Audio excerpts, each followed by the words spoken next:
Alors, vous savez que cette fête, elle s'appelle Sukkot.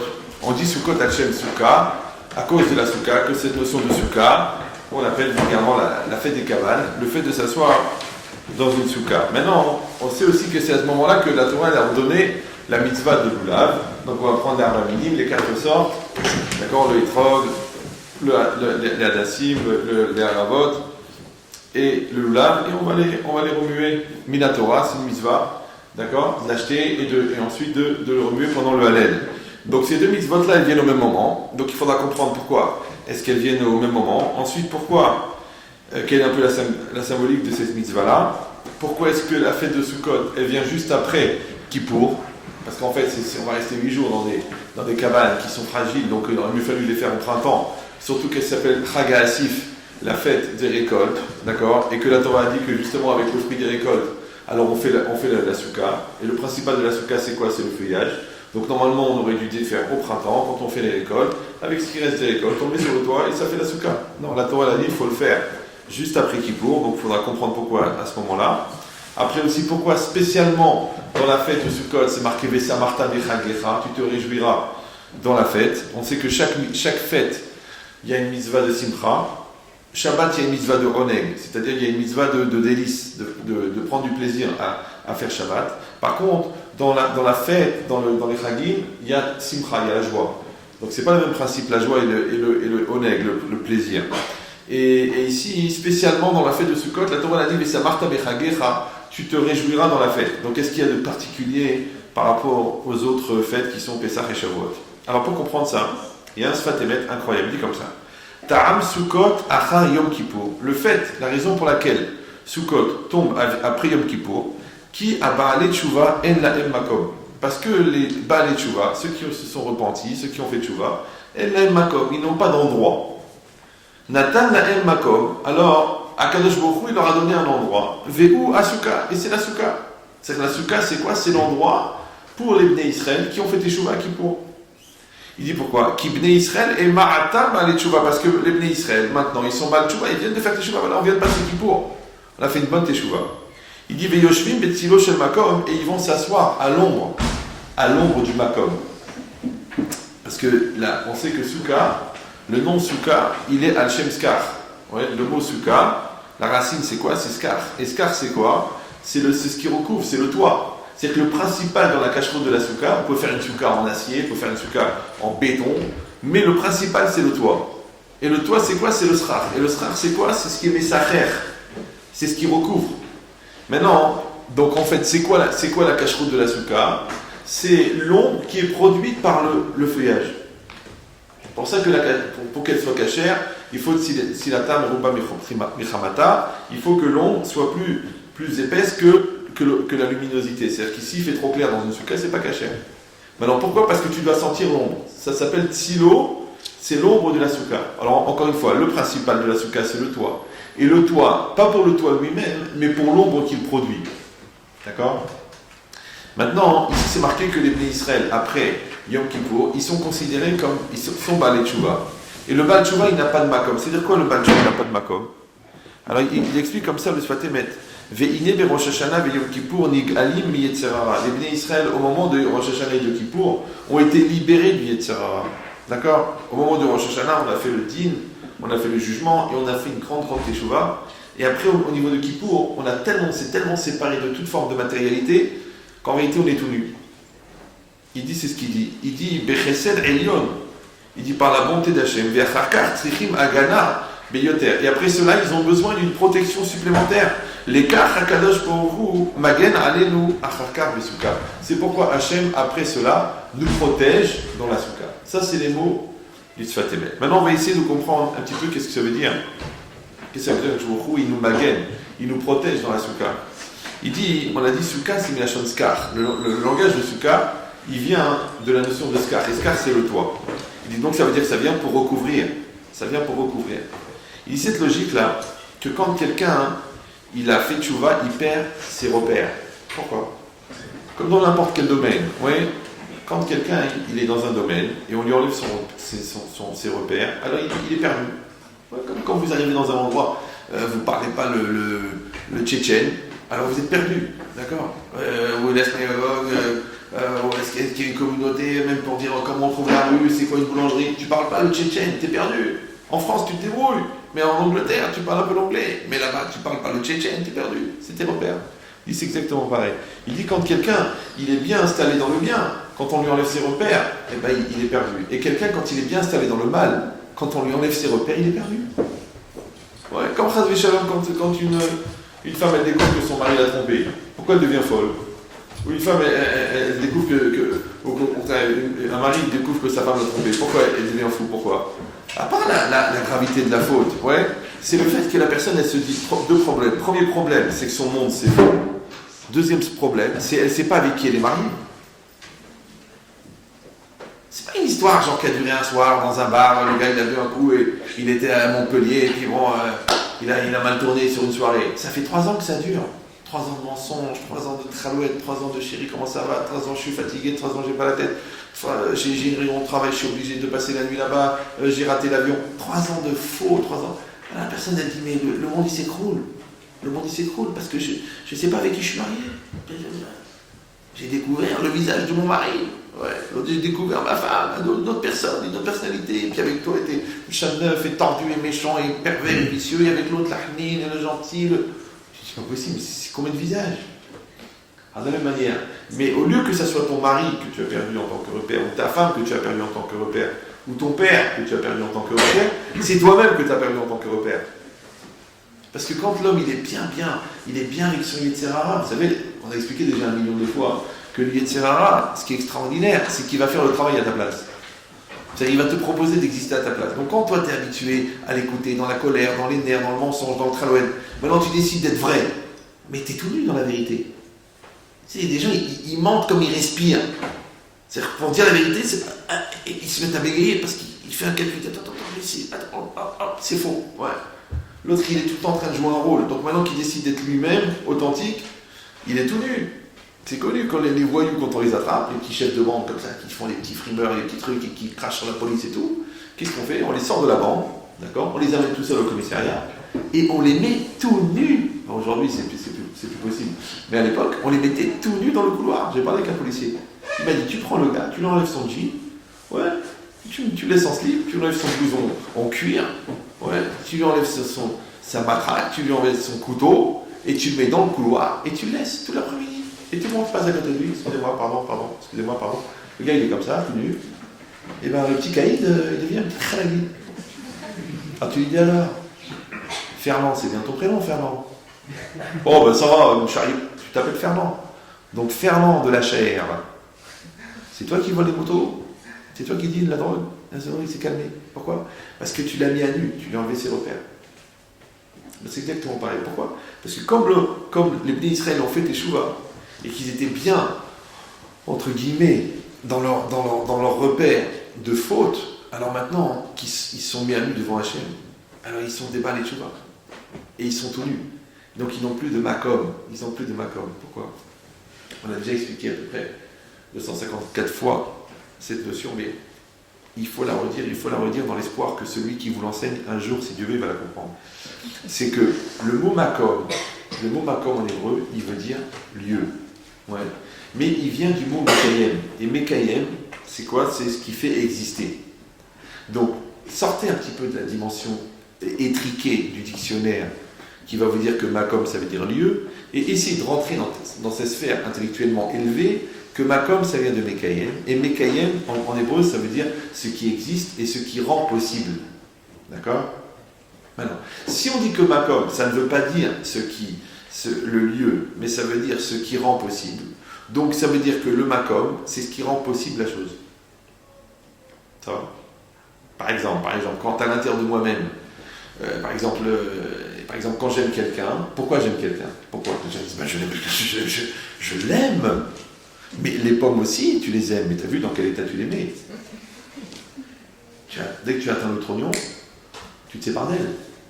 Tu as pris le meilleur. Ça ne s'appelle pas aimer, ça s'appelle consommer, ça. C'est quoi aimer? Aimer, c'est investir. Maintenant, pour que moi, je puisse donner à l'autre, et pourquoi je dois donner à l'autre? Parce que je dois donner de moi-même pour créer pour l'autre un espace en moi. C'est que tant que l'autre est devant moi, ça s'appelle de la consommation. Mais quand la personne, elle est en moi, parce que j'ai sacrifié pour cette personne un espace pour elle, en moi ou pour lui, donc ça s'appelle que la personne, elle a un endroit. Ça va? C'est facile à comprendre? Oui? Donc maintenant, c'est pour ça qu'on ne peut pas trouver d'amour s'il n'y a pas de dépassement de l'égoïsme ou de l'orgueil. Parce que l'orgueil et l'égoïsme, comme on l'a expliqué 1 million de fois, c'est la dignité des nuls. Donc celui qui va être modeste, c'est simplement celui qui va être à sa place. Ou celui qui va donner à l'autre sa place. Pas la sienne, la place de l'autre. Maintenant, pour que l'autre existe dans ma sphère à moi, il faut que je fasse de la place dans ma sphère. Donc je ne peux pas être égoïste et généreux. Donc je ne peux pas être égoïste et amoureux. Parce que si je suis égoïste et amoureux, ça s'appelle de la consommation, et l'autre devient l'objet du désir. Et si je suis égoïste et généreux, ça s'appelle du partage, et donc ça veut dire qu'il y a un peu de sacrifice. Et voilà, vous avez compris toute la vie. Donc maintenant cet endroit que j'ai créé en moi pour que ce couple existe s'appelle le makom. Donc le makom ici, ça ne veut pas dire un lieu, ça veut dire ce qui rend possible. C'est la place que j'ai fait en moi pour toi qui a rendu possible que toi et moi ça existe. Ça va? Et comme maintenant je vous parle, vous m'écoutez. C'est gentil. Alors je ne dis pas forcément des choses que vous connaissez. Je ne vois pas parmi vous des gens qui ont fait une vingtaine d'années de yeshiva. Peut-être une dizaine. Oui. Donc maintenant, pour que vous compreniez ce que je dis, vous êtes en train de faire un espace mental dans votre esprit qu'on appelle la tolérance en français. Ouais. Vous dites, bon, j'essaye encore de comprendre son délire. Donc maintenant, cet espace que vous créez en vous, c'est ce qui rend possible la compréhension. Par contre, si vous êtes sur vos idées arrêtées, et si vous dites tout ce que je ne conçois pas est faux, et tout ce qui ne rentre pas dans est faux, donc vous ne comprenez rien, puisque vous ne comprenez que ce que vous comprenez. Maintenant, il faut prendre le pari d'accepter de ne pas comprendre, et dans cet espace-là, d'un seul coup, vous allez dire, tiens, j'ai compris. Et comme comprendre, ça s'écrit avec un M, et c'est comme prendre, donc il faut prendre à cœur pour comprendre, et quand vous prenez à cœur, vous faites pénétrer chez vous, et l'espace que vous avez créé chez vous pour comprendre fait que vous avez compris. Donc la compréhension, c'est pas une dimension intellectuelle, c'est une grave erreur qui a été développée d'ailleurs par un très grand joueur de poker qui s'appelait Descartes. C'est un truc incroyable. C'est pas grave. Oui. Ça s'appelle le discours de la méthode. Si vous l'avez lu aux toilettes, c'est l'occasion de jamais. Ça peut aider d'ailleurs. Mais c'est quoi l'idée? C'est que la personne, elle comprend qu'en fin de compte, la compréhension, c'est encore un espace que j'ai créé en moi. C'est-à-dire que le makom, le lieu intellectuel que j'ai créé en moi, cet espace que j'ai fait, qu'on appelle l'écoute et la tolérance, il a rendu possible la compréhension. Donc makom, ça veut dire ce qui rend possible. C'est ce qui est mekayem. Ça va? Ça va, oui, non? Il y a déjà un cours entier sur ça, je ne vais pas vous le refaire ce soir, mais on a besoin de cet élément-là. Donc quand on dit que Baal Tshuva, il dit le Sfatemet, à Baal Tshuva en lo makom, il n'a pas de makom, et on a dit que makom c'est quoi? C'est ce qui rend possible. Or, à l'époque, chez quelqu'un qui n'est pas en maîtrise de lui-même, qu'est-ce qui rend possible chez lui? Chez un rachat, c'est quoi qui rend possible? C'est l'Yetzirah. Alors, je vous ai dit que l'Yetzirah, c'est le tapis roulant de la vie. Oui, parce que qu'est-ce que c'est l'Yetzirah? Laisse-toi aller, d'accord? Je vais faire à ta place. Donc tu vas passer ta vie à faire des choses que tu ne veux pas faire, ou que tu penses que tu n'aurais pas dû faire, ou que tu penses que c'est pas bien de les faire, ou que même si tu les kiffes quand tu les fais, après tu regrettes de les avoir fait. Ça va? Donc comme tu t'es habitué à vivre sur un tapis roulant, comme tu t'es habitué à prendre l'escalator, le jour où tu dis maintenant je ne mens plus, je m'assume, je prends des décisions, je ne vis plus selon des impulsions et selon le regard des autres, eh ben tu n'as plus le repère.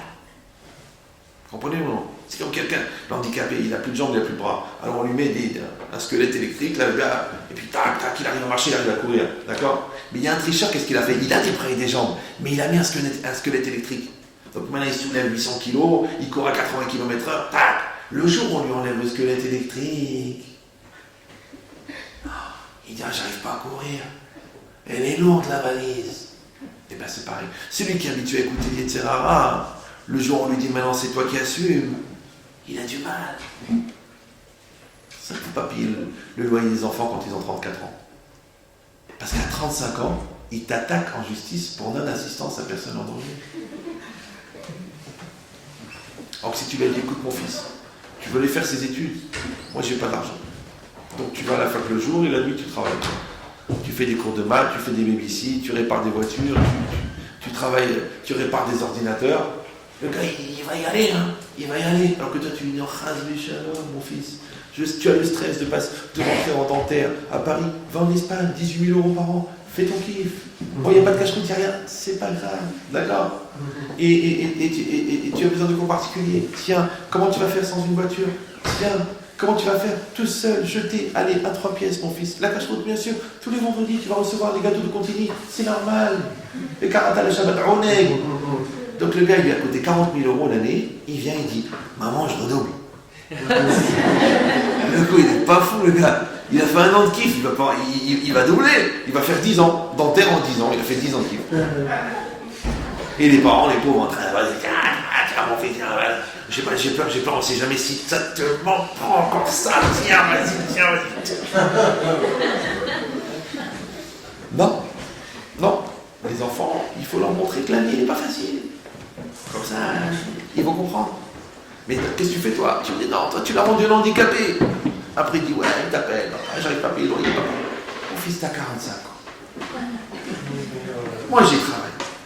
Toi aussi tu travailles, c'est ta famille, c'est tes enfants, c'est ta femme. Ouais, alors tu laisses tomber, tu m'assumes pas. C'est ton responsabilité de père, de mère. Et ta soeur, et ma soeur. Voilà. Exactement pareil. Le Yetzer Hara, il fabrique des handicapés mentaux. Ouais, il fabrique des handicapés de la colère, des handicapés des nerfs, des handicapés de la lourdeur, des handicapés de la flemme. Il les habitue. C'est comme le loto, pas le casino. Le casino, toujours la première fois tu gagnes. Et après tu fais exploser et tu espères te refaire. Mais c'est pas ta fortune qu'il faut refaire, c'est toi qui as à refaire. Le dealer, la première dose, il te la donne gratuite, c'est normal. C'est normal. Ouais, avec la feuille, c'était difficile. Avec la Goya, c'était facile. C'est l'escalator. Alors vas-y, va construire maintenant avec la feuille. Elle est exigeante, elle est truc, elle est dure, elle est typée, et l'autre, Christine, gentille, j'ai douce. Moïse, je te repasse ton délicatage. Moïse, c'est bientôt Shabbat. Fais vite. Et la feuille, j'en ai à foutre de ton Shabbat. C'est dur. Il y a des tentations des fois qui sont difficiles.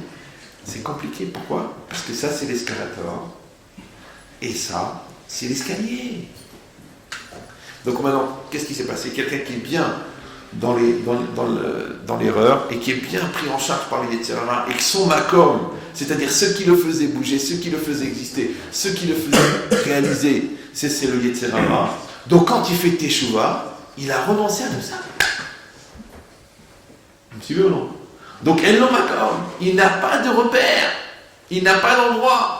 Alors Akadosh Baruch Hu, il a dit, puisque toi tu as renoncé à tous tes repères, alors moi je vais te donner des repères. Moi. Et c'est quoi le repère? Viens dans la souka. Ça va? Si c'est comme ça veut dire quoi? Ça veut dire que, et ça c'est difficile, parce que Makom, ça veut dire quoi Makom? Quand tu dis un lieu, un endroit, ça veut dire que c'est quelque chose qui est kavua, quelque chose qui est solide. Ouais. Et la Torah, qu'est-ce qu'elle dit? Tse midirat keva, veshev midirat arai. La Torah a demandé à l'homme, tu sors de ta maison fixe et tu t'installes, pas tu t'assois, pas tu rentres, pas tu passes 5 minutes après le kidouche, tu manges 30 grammes de pain. Tu vas vivre dans la souka. Tu sais que c'est une mitzvah, d'après la Torah, de vivre dans la souka. Moi je me rappelle les gens, à l'époque, qu'est-ce qu'ils faisaient? Alors, juste au tournel là-bas, alors vite, on fait un petit kidouche, on mange 30 grammes de pain, on rentre à la maison. Vous ne savez pas que ça existait. Il y en a qui faisaient, dans le lustre, ils mettaient des branches de sol. Comme ça, ils sont en dessous de la souka. Dans la maison. Ouais.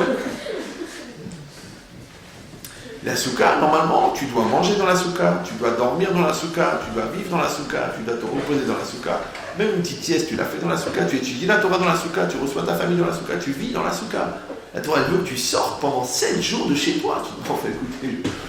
J'habite à Neuilly, j'ai 8000 mètres carrés, enfin c'est inintéressant, c'était pas possible, je ne vais pas aller dans une cabane, alors que j'ai 17 000 € de remboursement mensuel pour un crédit. À la limite, c'est idiot, c'est incohérent. J'essaie de prendre un peu l'accent, j'ai du mal. Oui. Mais c'est quoi l'idée? C'est que, en fait, la Torah, maintenant, elle veut que tu sortes de ta maison fixe et que tu rentres dans une maison Araï. La souka, elle s'appelle Dirat Araï. C'est quoi Araï en hébreu? C'est pas un tramway. Araï, c'est quoi? C'est quoi? C'est éphémère. D'accord? Alors, il y a plusieurs lectures. Pourquoi la souka, elle est éphémère? Soit parce qu'elle est éphémère, parce qu'elle ne dure que 7 jours. C'est une cabane qui va durer 7 jours. Ouais. Alors, il y a pour ça qu'il y a une discussion dans la Gemara sur la fabrication de la souka. Si on fait une fabrique, est-ce que la souka, elle doit durer 7 jours, ou est-ce qu'elle doit être fabriquée pour durer 7 jours? C'est-à-dire que normalement, elle doit être d'une fragilité qui fait qu'au bout de 7 jours, elle tombe. Ou non, tu peux la faire en acier. Mais ce qui compte, c'est quoi? C'est que elle est araï parce qu'elle est éphémère dans le temps. On a décidé que ça durera 7 jours. C'est tout. Ouais. Donc la Torah, elle a demandé, elle a dit 7 jours. Donc est-ce que c'est éphémère dans le temps ou est-ce que c'est éphémère dans la construction? Ça s'appelle araï. Maintenant, ce qui est bizarre, quand on dit que c'est dans le temps, c'est quoi 7 jours? C'est qu'Hachem, il a créé le monde en 7 jours. Parce qu'il y a 6 jours de la création et un jour, le Shabbat, où il a aussi créé des choses. Il a créé le repos. Ouais. Donc le Shabbat, en vérité, fait partie de la création. Donc 7 jours, en fait, 7 jours, c'est un format. C'est un format. 7 jours de la création, 7 jours de deuil, quand tu es en deuil, 7 jours, la femme, elle est impure, d'accord? 7 jours, quand quelqu'un il a touché un mort, il est impur pendant 7 jours. Pourquoi? Parce que comme il a fallu 7 jours pour mettre en place la vie, donc, et que l'impureté, c'est quoi? C'est l'état d'être de la non-vie, d'accord? Pourquoi la femme, quand elle est nida, elle est impure pendant 7 jours? C'est pas qu'elle est impure, la pauvre, elle n'a rien fait. C'est que ce sang-là, il contenait la vie. C'est-à-dire il était potentiellement fécondable. Ouais. Quand il s'en va, c'est parce qu'en fait, il a perdu sa capacité à féconder. Donc il part. Et ce sang-là, il est mort. Alors la Gemara, elle dit que c'est le sang qui rend impure la femme. C'est pas que la femme elle est impure, ça se fait shalom. Ça va pas la tête, non? Ouais. Maintenant, si moi je touche un mort, je deviens impur. Alors ce sang-là, il rend la femme impure. Maintenant, comme elle contenait la vie potentielle et que cette vie l'a quittée en mourant, donc maintenant elle a été touchée par la mort, donc il faut qu'elle fasse 7 jours. Et c'est quoi 7 jours? C'est le temps qu'il faut pour remettre en place la vie. C'est pareil. Quelqu'un il est en deuil, donc il a perdu un vivant, donc maintenant il y a la mort, donc il faut 7 jours de deuil, d'accord, pour avoir à nouveau un contact avec la vie. Parce qu'Hachem il a créé la vie en 7 jours. Il avait une seconde pour créer la vie. Mais pour mettre en place tous les éléments qui sont nécessaires pour la vie, c'est 7 jours. Donc 7 jours, c'est un format. Donc 7 jours de deuil, 7 jours de Nida, 7 jours 7 années de Shemitah, 7 fois 7 années, d'accord? 70 ans, c'est considéré comme la longueur de vie normale, ouais. 7000 ans, en vérité, les 6000 ans de la création, plus les 1000 ans de Mashiach, ça fait 7000. Donc le chiffre 7, c'est un format dans la Torah. D'accord? Mais pourtant, il y a Shemini Atzeret. Après les 7 jours de Sukkot, il y a le 8e jour. Et ce jour-là, il correspond à quoi? Oula Baba. Comme il y a les 7 jours de la création, et le 7, c'est le chiffre de l'Amazé, de ce monde-ci, et le 8, c'est le chiffre du Olam Haba. D'accord? Mais le chiffre du Olam Haba, ça n'a pas tellement de sens. Parce qu'à partir de 7, c'est infini. D'accord? Donc ça veut dire 7,1 plus l'infini. Donc c'est pour ça que c'est Olam Haba. Donc cette notion-là, c'est quoi? C'est qu'on vit dans un système qui est limité et s'appelle aussi Araï. C'est-à-dire que de toute façon, la vie elle-même, elle est Araï. Parce que les gens disent, Baruch Hashem, les Ma'al Hashem, Odou Hashem, qu'Hashem nous protège. Mais chacun il sait que la vie, c'est rien. C'est rien la vie. Tu pètes un grand pot automobile et paf, tu rencontres une dépanneuse et c'est fini. C'est rien la vie. Ouais, une rupture d'anévrisme, c'est rien. Un accouchement qui se passe mal, c'est rien. Une mauvaise oxygénation du cerveau à la naissance, c'est rien. Tout est rien. Et pourtant, c'est. Donc au fond, on croit qu'on est solide. Ah, mais il fallait le voir quand il montait les escaliers en portant les pianos. Et ben le mec, il a fait un arrêt cardiaque. Hein. Rien, une petite bulle d'oxygène de rien du tout, il a mal placé. T'entends? Chiffre à l'eau. Donc la solidité, en vérité, c'est une illusion. C'est comme la richesse. Mec, il a fait un coup en bourse, il a culbuté 5 fois, mais lui c'était à l'envers. Donc il a tout perdu. Monsieur, votre costume n'est plus à vous. La maison n'est plus à vous, la voiture n'est plus à vous, il n'est plus rien. Ce n'est pas possible, mais mon compte en banque, c'est à vous, monsieur. Vous avez tout perdu. Tu vois, c'est comme ça, la vie c'est comme ça. Ça veut dire que c'est très solide et c'est très fragile. Alors qu'est-ce qui est illusoire? La solidité ou la fragilité? Alors c'est la Torah elle t'a dit. Elle dit tu vas sortir de ta maison fixe pour aller dans une maison qui est araï, d'accord? C'est-à-dire qui est provisoire, qui est éphémère. Donc la soukha, on a dit qu'elle est éphémère dans le temps, à cause des 7 jours, elle est aussi éphémère dans la solidité, dans la construction. On met des bouts de bois, on met des trucs comme ça qui s'emboîtent les uns dans les autres, et hop, on met un scar. C'est fini. Et c'est fragile. Ah, tu sais très bien que tu ne vas pas pouvoir monter 6 étages sur une soukha. C'est fragile. Et ça s'appelle le côté éphémère. Maintenant, ce qui est bizarre, c'est que dans cette soukha, oui, il rentre le froid, il rentre le chaud, il rentre la pluie, il rentre le soleil. C'est censé te protéger, mais en fin de compte, ça te fragilise. Pourquoi? Parce qu'il y a une halakha spéciale dans la soukha, qui n'existe dans aucune autre mitzvah. Ouais. C'est que mitztaher be mitzvah patour. Si quelqu'un il souffre dans la soukha à cause de la soukha, il est exempté de la soukha. C'est-à-dire que si par exemple vous êtes dans une soukha et qu'il fait très très chaud dans la soukha, s'il fait aussi chaud dehors que dedans, vous devez rester dedans. Mais s'il fait très chaud dedans pour une raison quelconque, il fait très froid, il fait bon dehors, vous êtes exempté de la soukha. S'il pleut très très fort, vous sortez de la soukha. Ouais. S'il y a des millions de moustiques dans la soukha, mais il n'y en a pas dehors, donc c'est à cause de la soukha, vous sortez de la soukha. Maintenant je vous dis la vérité, ça n'existe pas dans les autres mitzvot. D'accord? Si quelqu'un il va crever pour mettre les téfilines, il va crever. Si quelqu'un il va tomber malade, pour les 4 verres de vin de Pessah, il va tomber malade 6 mois, il fait la mitzvah. S'il va avoir mal au ventre comme un malade, il va truquer. Si à Yom Kippour, si vraiment il n'est pas enceinte, il n'est pas en truc, ça va être très dur de faire Kippour, il va faire Kippour. Donc la seule mitzvah où, à cause de la souffrance, tu es exempté de la mitzvah, c'est Soukha. Bizarre. Donc qu'est-ce que ça veut dire? Tu es dans la Soukha. C'est quelque chose on a dit qui est araï, et c'est quelque chose qui est fragile. Et d'un autre côté, on a dit que je ne comprends pas, la Torah, elle t'a dit, sors de ta maison fixe pour rentrer dans une maison qui est éphémère. Et d'un autre côté, on vient de dire que le Baal Tchouva, en fait, il n'a plus de repère, et donc Hachem lui dit, viens dans la soukha, et moi je vais te servir de repère. Ça veut dire que la soukha c'est solide, et à la maison c'est fragile. C'est bizarre, non? Alors en fait, la logique, elle est comme ça. C'est que quand tu es dans la soukha, qu'est-ce que tu as au-dessus de ta tête? Tu as du feuillage. D'accord? Le feuillage, c'est quoi? C'est la nature. La nature en hébreu, c'est Ateva. Et Ateva, c'est la même valeur numérique que Elohim. Et Elohim, c'est un nom d'Hachem. Maintenant, nous, quand on est dans la soukha, qu'est-ce qui nous sépare du ciel? C'est le scar, c'est le feuillage. Et le feuillage, ça représente la nature. Maintenant, dans la vie, qu'est-ce qui nous sépare de Dieu? La nature. C'est-à-dire, ils ont créé un système qui s'appelle la science pour expliquer la nature afin d'éviter que derrière la nature, il y a quelqu'un. Pourquoi elle a été créée la science? Vous savez pourquoi elle a été créée la science? Vous savez ou non? Non? La science, elle a été créée, ouais, parce que les hommes ne voulaient plus être soumis à l'Église, ouais, au dogme de l'Église. Donc ils ont dit, écoute, la seule manière de se débarrasser du stress que l'Église nous donne avec du divin, c'est de comprendre que la nature fonctionne de manière indépendante du divin. Ça, c'est l'origine de la création de la science, c'est pour ça que ça a été créé. Après, ils ont fait genre le progrès, l'amélioration des choses, on vient de la science, on a besoin de la science. En réalité, le but de la science au départ, c'était quoi? C'était ça.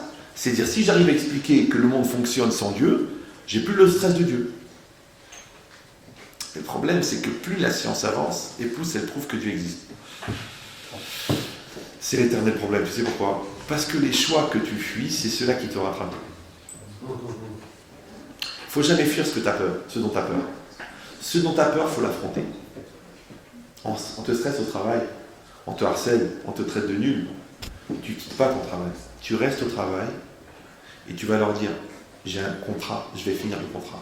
Ah, on va vous faire la vie dure, vous n'allez rien faire du tout. Pourquoi? Parce que moi, je vais me servir de la difficulté pour sortir fort.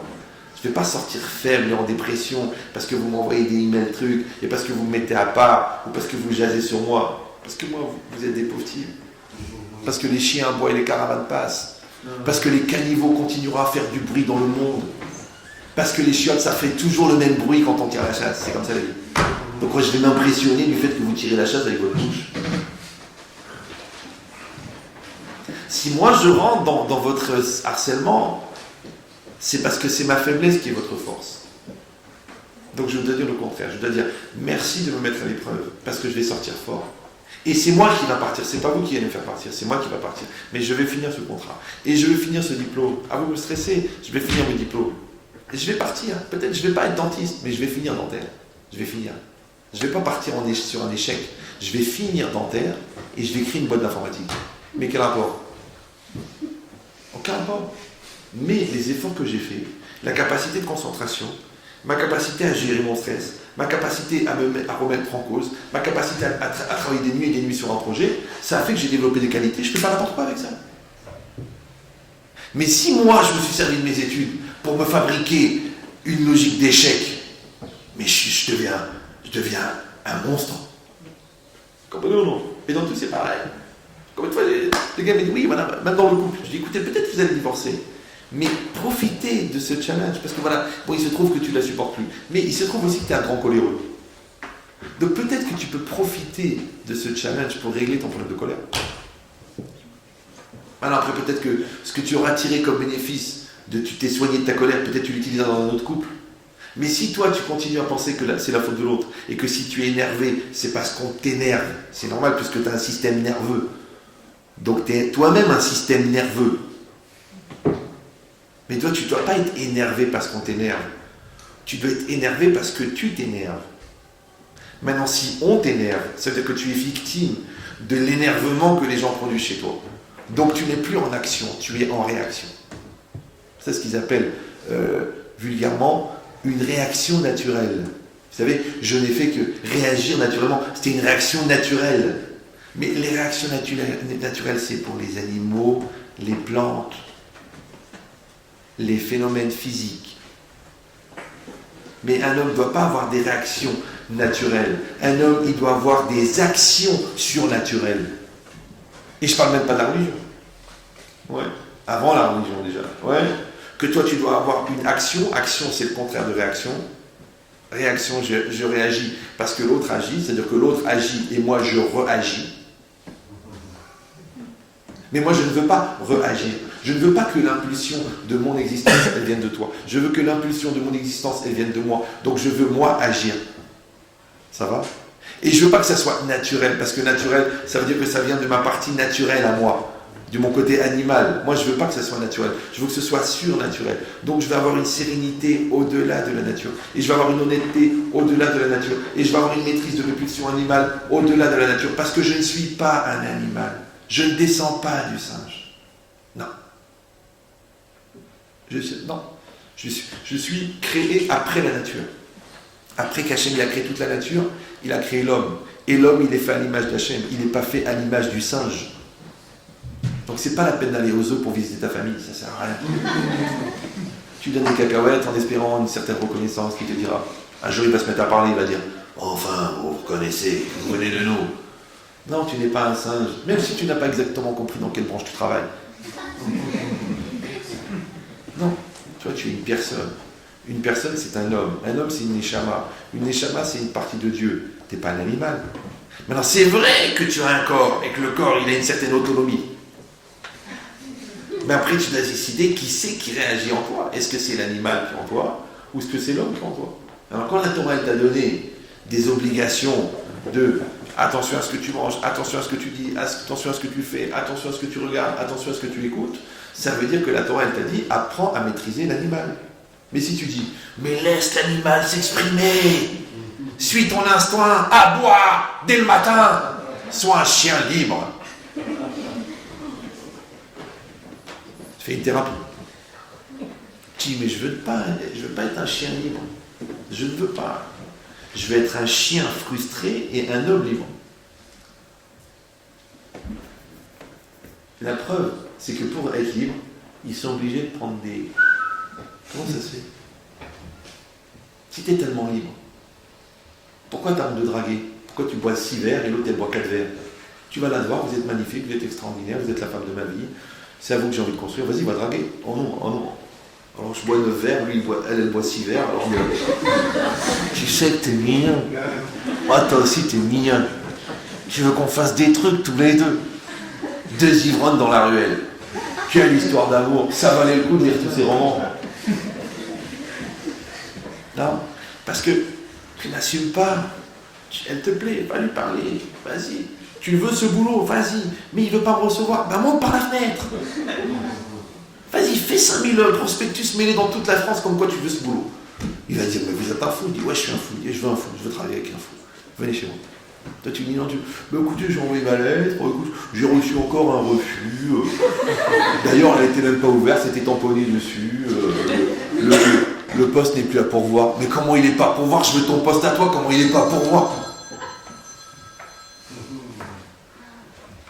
C'est ça le problème. Et ça, c'est marqué ici. Il dit que toi, en fin de compte, vous avez compris, tu vas être soumis à la nature. Mais pas que la nature à l'extérieur. C'est aussi la nature à l'intérieur. Maintenant, la nature, on a une qui s'appelle Elohim. Ouais. Et Elohim, c'est quoi? C'est la partie, entre guillemets, physique des choses. Mais on n'a pas arrêté de réfléchir et de répéter pendant toute la fête Hachem ou à Elohim, à Hachem ou à Elohim. C'est quoi? Je dois savoir que Hachem, c'est lui Elohim. Donc derrière la nature, il y a Hachem. Donc tous les scientifiques doivent faire teshuva le jour de Rosh Hashanah. Parce qu'ils ont dit, je croyais qu'il n'y avait que Elohim. Il n'y a pas que Elohim. Il y a Hachem qui est Elohim. C'est que la nature, c'est le pantin. Et le bon Dieu, il tient les ficelles. Et si quelqu'un va dire, alors quoi, ça veut dire que la nature, c'est le pantin de Dieu? Mais t'as mieux encore. Même toi, tu peux être le pantin de Dieu. Si tu décides de suivre les lois de la nature. Parce que les fils qui tiennent la nature, c'est les mêmes fils qui continuent dans ta chair. Donc quand tu suis ta nature, tu deviens un pantin. C'est pour ça qu'ils ont créé un endroit pour accueillir tous les gens. Bon. Donc, mais c'est quoi l'idée? C'est ça l'idée. L'idée, c'est de dire, est-ce que moi, je vais être, en fin de compte, en résumé, Elul, Rosh Hashanah, Kippour, c'est quoi la question? C'est de savoir, est-ce que tu vas être un serviteur du Yetzer Hara ou un serviteur de Dieu, c'est tout. C'est ça le résumé. C'est bon. Ou tu vas être un bon serviteur du Yetzer Hara. Donc voilà, tu vas écouter tes pulsions, tu vas continuer à mentir, à tricher, à être flemmard, à être lourd, à te dire j'ai pas envie de réfléchir et ça me prend la tête. Ou tu vas dire non, je suis un serviteur d'Hachem. Maintenant, Hachem, dans son régiment, ne prend que des hommes libres. Donc si tu t'es pas débarrassé de ta dépendance à la matière, si tu t'es pas débarrassé de ta dépendance à la psychologique, intellectuelle, eh ben, tu peux pas venir. Il faut d'abord que tu te libères. Donc à ce moment-là, que tu es un homme libre, Hachem te dit bon, c'est bien, tu peux rentrer dans l'armée d'Hachem. Mais c'est pas facile. Parce que c'est tellement confortable de se sentir fort dans le confort. Puisque dans le confort, il y a fort. Mais celui qui ne veut pas le confort, celui qui ne veut pas qu'on lui accepte sa feuille qui est pleine de ratures, et celui qui ne veut pas qu'il ait toujours des gens qui supportent son mauvais caractère, et quelqu'un qui ne veut pas qu'il y ait d'autres personnes qui payent ses dettes, et quelqu'un qui ne veut pas que ses enfants ils disent bon, c'est pas grave, il était brel, mais il était gentil. Quelqu'un qui cherche la perfection, quelqu'un qui veut grandir, quelqu'un qui veut être bien, quelqu'un qui veut ne rien avoir à regretter, ça existe. Et ils sont... J'ai vu des gens élevés, mais ils sont peu nombreux. Donc c'est quoi? C'est un combat. C'est un combat. Il dit cette logique-là, c'est quoi? C'est marqué ici. Il dit que la Torah, elle sait que pour pouvoir te libérer de ton Yetzer Hara, tu as détruit tes repères. Et cette perte de repères, elle a fait que tu te retrouvais tout nu. Hachem, il a dit, bon, puisque vous n'avez plus de repères, je vais être votre repère. Alors venez chez moi. C'est ça, repère. Repère, c'est père. Le père, c'est repère. C'est pour ça que les gens qui n'ont pas eu de père, ou les gens qui ont refusé leur père, toute leur vie, ils sont en recherche de repères. Maintenant, il faut aussi que le père soit un repère. Si c'est un repère de brigand, ça ne marche pas. Il faut que ça soit un repère. Ouais. Maintenant, si le père est un repère, alors que tu le veuilles ou non, même si tu es contre ton père, c'est pas grave, même si tu n'es pas d'accord avec ton père, même si tu es différent de ton père il était Hazan à Meknes, ouais, et toi tu es devenu jazzman à Los Angeles. À part que vous êtes les deux dans la musique, vous n'avez rien à voir. Et bien tu vas te surprendre à 54 ans, marié avec 3 enfants à Beverly Hills, à dire à ton fils qui t'écoute pas, ça ne te portera pas bonheur. Tu dis, j'ai fait 14 ans d'orthophonie pour enlever mon accent marocain. Et je me surprends à parler comme mon père. Il avait raison, mon psy. La roue elle tourne, tu vas revenir. Colo. Tu vas revenir chez ton père et tu vas revenir chez ta mère. Maintenant, puisque tu vas revenir chez ton père, reviens chez ce qui est bien chez ton père. Ça va? Parce que toi, tu viens de quelque part. Tu dis, non. L'autre, il a tout fait pour être ashkénaze, l'autre, il a fait tout pour être séfarade, l'autre, il a tout fait pour être italien, l'autre, il a fait pour être américain. On sait qu'il est marocain. Il a dit, non, je suis américain. Ça sert à rien. Il a appelé ses enfants William, et Kevin, et Marilyn. Mais quand tu t'appelles même Kevin Khalifa,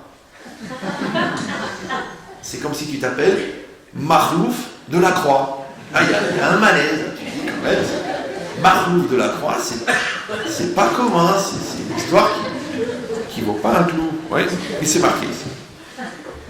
Il dit que la personne, en vérité, vous avez compris maintenant, elle a perdu ses repères, la Torah elle te dit viens dans la soukha.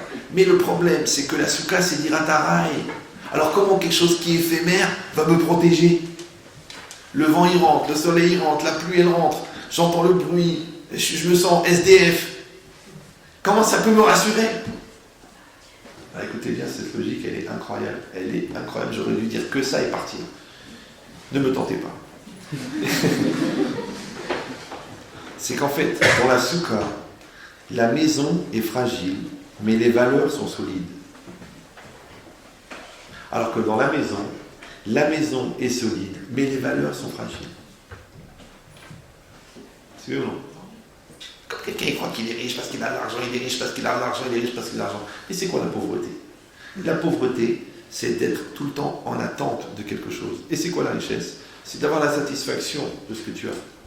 Maintenant, si tu prends 3,5 milliards par an d'euros, mais qui te demande 262 millions pour faire un deal à Natania, tu es pauvre parce que tu ne dors pas de la nuit puisque te manque des 160 millions. L'autre, il lui manque 30 euros pour payer son loyer et il ne dort pas de la nuit. Toi, il te manque 260 millions d'euros pour finir le deal et tu ne dors pas de la nuit. Vous êtes pauvres les deux. Et l'autre, très cher, il est bien. Il a ses 1867 euros. Il paye son loyer, il paye sa voiture, il marie ses enfants, il est bien. Il n'a jamais volé personne, il n'a jamais triché, tout l'argent il est à lui, il a gagné son travail, il a des enfants honnêtes, tout est bien, tout est sérieux.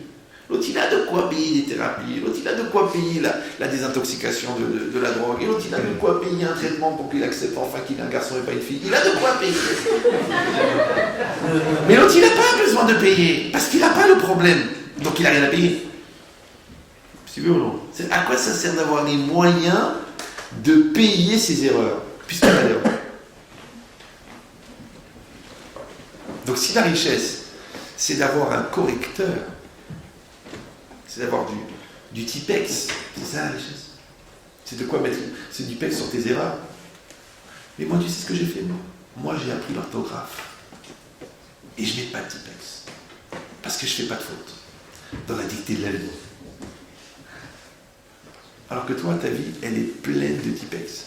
Parce qu'elle est pleine de ratures. Les ratures dans la vie, ça s'appelle les ratés.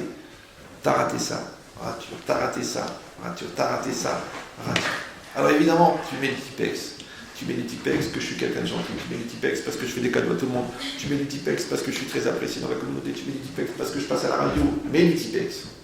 Mais pourquoi tu as besoin de mettre du Tipex? Ne fais pas de faute. Tu prends ta feuille et tu écris directement, sans brouillon. Moi j'ai beaucoup, moi je ne vais pas vous raconter ma vie, mais quand j'étais en seconde, première, terminale, j'ai beaucoup travaillé pour ça, beaucoup. Apprendre beaucoup de mots, beaucoup de mots de transition, d'enrichir le vocabulaire, et beaucoup de travailler sur des brouillons, pour arriver à ne plus faire de brouillon. C'était ça le projet. Dicter des dissertations, vous avez déjà essayé de faire ça? Tu prends le sujet, tu l'apprends par cœur, tu fais un plan dans ta tête, et après, tu travailles tellement sur la facilité du débit buccal qui s'imprime lui-même dans une logique syntaxique d'expression totale d'un argumentaire développé et amené dans une logique impossible à éliminer parce que les transitions sont elles-mêmes calculées comme un engrenage infini. Quand tu as bien travaillé la machine, tu n'as plus besoin de faire de brouillon.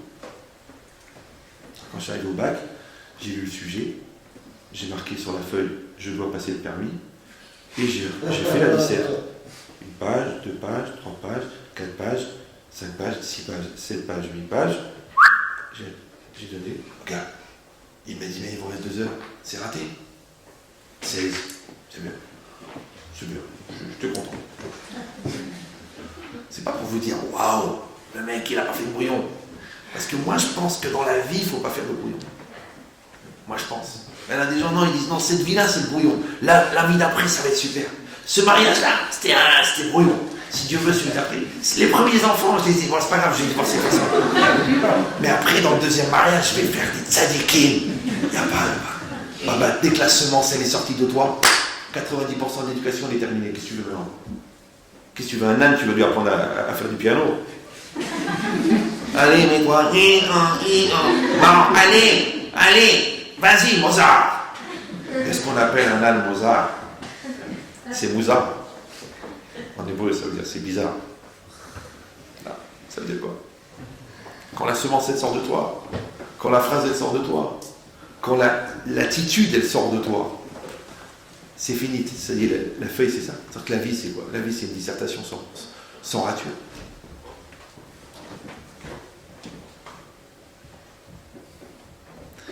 Je sais que c'est beaucoup, les gens me disent, une fois une psychologue, elle m'a dit, arrêtez, j'ai de dire c'est normal, arrêtez. Votre normalité, c'est pas du normal. Ce que vous appelez normal, c'est pas normal. Les gens, ils viennent se joindre chez moi pour essayer de trouver normal ce que vous ne trouvez pas normal. Et moi, je dis, non, ça c'est normal. Ça c'est normal. C'est normal d'être bien, c'est normal d'être fort, c'est normal d'être heureux, c'est normal d'être épanoui, c'est normal de ne pas se prendre la tête pour des lourdeurs, c'est normal. Et je vais dire mieux encore, vous ne prenez pas mal. Vous êtes bien là? Ça va? Moi, je crois que la vie, elle commence après cette normalité. Elle commence après. Alors que les gens, pour eux, c'est déjà si j'arrive à être normal. Alors, ne le prenez pas mal, hein. Mais je pense, en toute honnêteté, par rapport à ce que j'ai un petit peu compris des hommes et de la Torah, je pense que d'être normal, c'est normal. Ça va? C'est d'être mieux que normal qui est bien. Ce qu'on appelle en français tzaddik. Mais d'être normal, c'est normal. Vous prêtez une voiture à quelqu'un, il ne vous la casse pas, vous dites Razak, je ne sais pas si. Vous prêtez de l'argent à quelqu'un, il vous rend l'argent. Vous lui dites Odou la chaîne. Votre mari ne vous trompe pas pendant 10 ans, mais vous faites le halal. Tu connais les statistiques, tu sais ce qui se passe dans le monde. C'est extraordinaire. Donc ça veut dire quoi? Ça veut dire qu'il faut avoir cette ambition-là. Mais encore une fois, le problème, c'est quoi? C'est que les Yetzirah, en grand fabricateur d'handicapés mentaux, il nous rend dépendants, il nous rend petits, il nous rend mesquins, il nous rend menteurs, il nous rend débiles, il nous rend Allah, il nous rend paresseux, il nous rend lourds. Après on dit oui, j'en ai marre, je veux changer, je veux faire tes chouvas, Fais tes chouvas, vas-y. Et là, t'es tout nu. Alors le bon Dieu, il dit viens. Il dit où je vais me réfugier? Dans une maison en béton, dans une maison en titane. Non, dans une cabane avec quelques branches. Je suis pas assuré. Je m'excuse. C'est comme si je suis SDF et le gars il me dit bah tu sais quoi, t'as pas où dormir? Ouais, alors viens dans une autre rue. Je suis déjà SDF. Tu veux que je mette? Ouais. Genre t'es SDF à Neuilly-sur-Seine, il t'envoie SDF à Villeneuve-Saint-Georges, écrit Gaza partout. Tu veux dormir là-bas toi, avec ta kippa? Ouais. Donc c'est quoi l'idée? Alors je vous dis pourquoi. La soukha, la maison est fragile, mais les valeurs sont fortes. Comme des gens, tu vois, au Hachem, ils ont eu une bonne éducation, ils ont grandi dans le confort, et 3 fois par an les vacances, et le sport d'hiver, et l'ambiance, et la voiture à 18 ans, et le truc, et Louis le Grand, et le Khlalon, et le d'Adam, d'accord? Et à l'intérieur, ils sont fragiles. Et l'autre, il s'est battu pour rentrer dans la bonne école, il s'est battu pour son bac. Après, il travaillait un truc, après, il aidait ses parents parce qu'il avait payé ses études. Et le gars, les moyens, il les a pas eus, mais les valeurs, il les a. L'autre, il a tout eu facilement, mais les valeurs, il les a pas. Tu vois, le gars, il dit, je crois pas, t'as une femme magnifique, t'as des beaux enfants, t'as un bel appartement, t'as besoin de tromper ta femme avec ta chef des stocks. T'as 48 magasins, bon, chef. Tu prends tes 70 000 € par mois. T'as une femme, c'est une ancienne Miss Israël. Elle est magnifique, t'as des enfants, ils sont... Je sais pas quoi dire, ils sont bronzés. Pour te dire que vraiment... Ils sont mignons, Natacha, Sacha, tous magnifiques, des enfants magnifiques. T'as été avec la chef du stock, 68 ans, sur une caisse, à l'arrière de l'entrepôt, dans le froid et dans le courant d'air. Elle est toute fripée. Non, c'est une histoire vraie. Et quand le gars, je lui pose la question, je lui dis franchement, parce qu'il y a sa femme avec lui. Je lui dis, mais franchement, t'as une femme. Bon, moi, je ne regarde pas les femmes, mais ta femme, elle est objectivement belle. Qu'est-ce que t'as été chercher? C'est ce qu'il m'a répondu. C'est incroyable. Il m'a dit, monsieur le rabbin, vous ne connaissez pas le goût du sordide. Je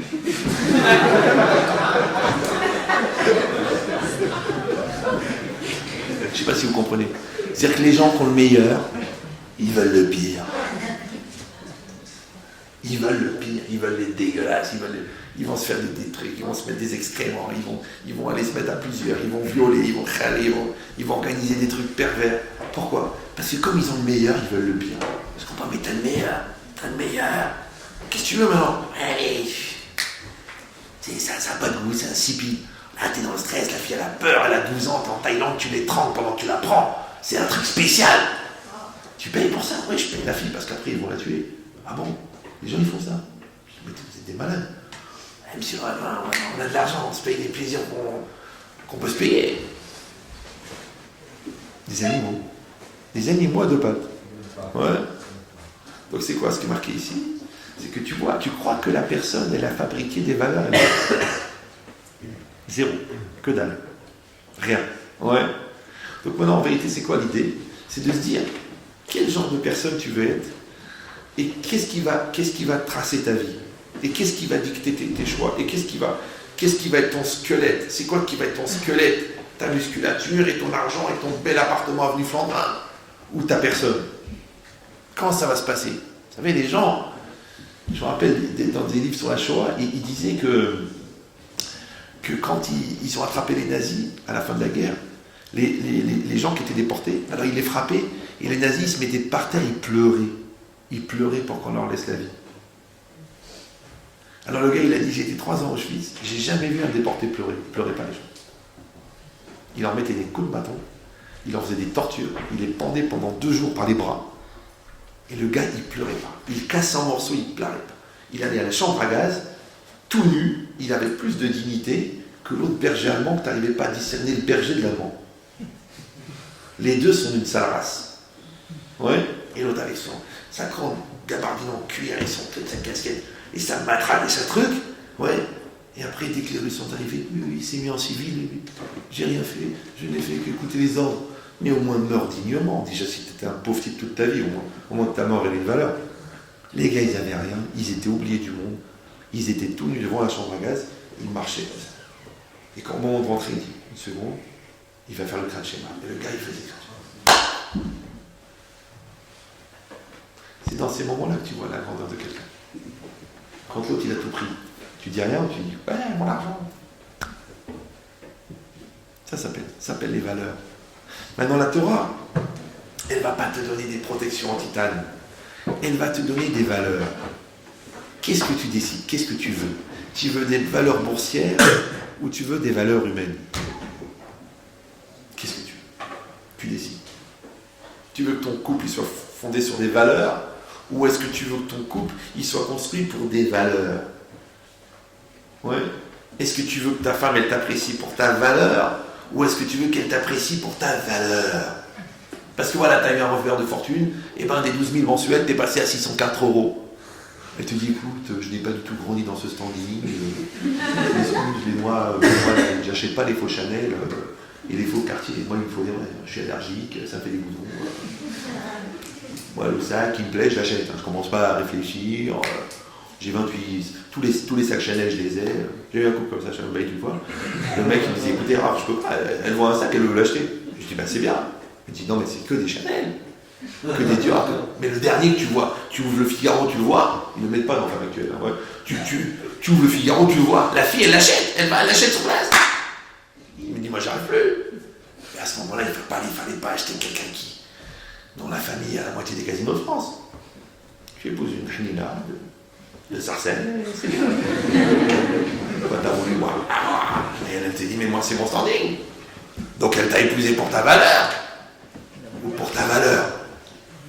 C'est ça le problème. Donc, maintenant, ici, c'est pareil. Tu vas rentrer dans la soukha, et c'est vrai que c'est fragile. C'est vrai. Ouais.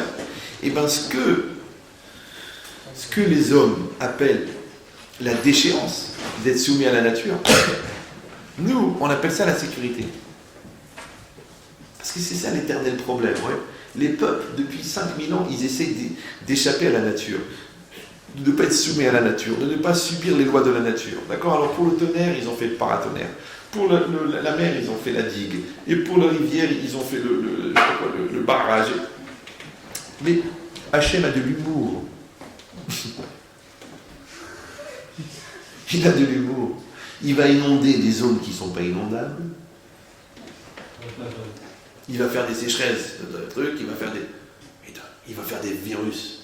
Tu te dis, mais il est beau là, mais est-ce qu'il est moche ailleurs? Ouais. Tu sais pas. Exprès. Et plus tu fais des trucs gigantesques pour te protéger, et plus il t'envoie des dangers microscopiques. Pourquoi? Parce que c'est lui le patron. C'est lui le patron. Tu réfléchis, tu décides. C'est qui le patron?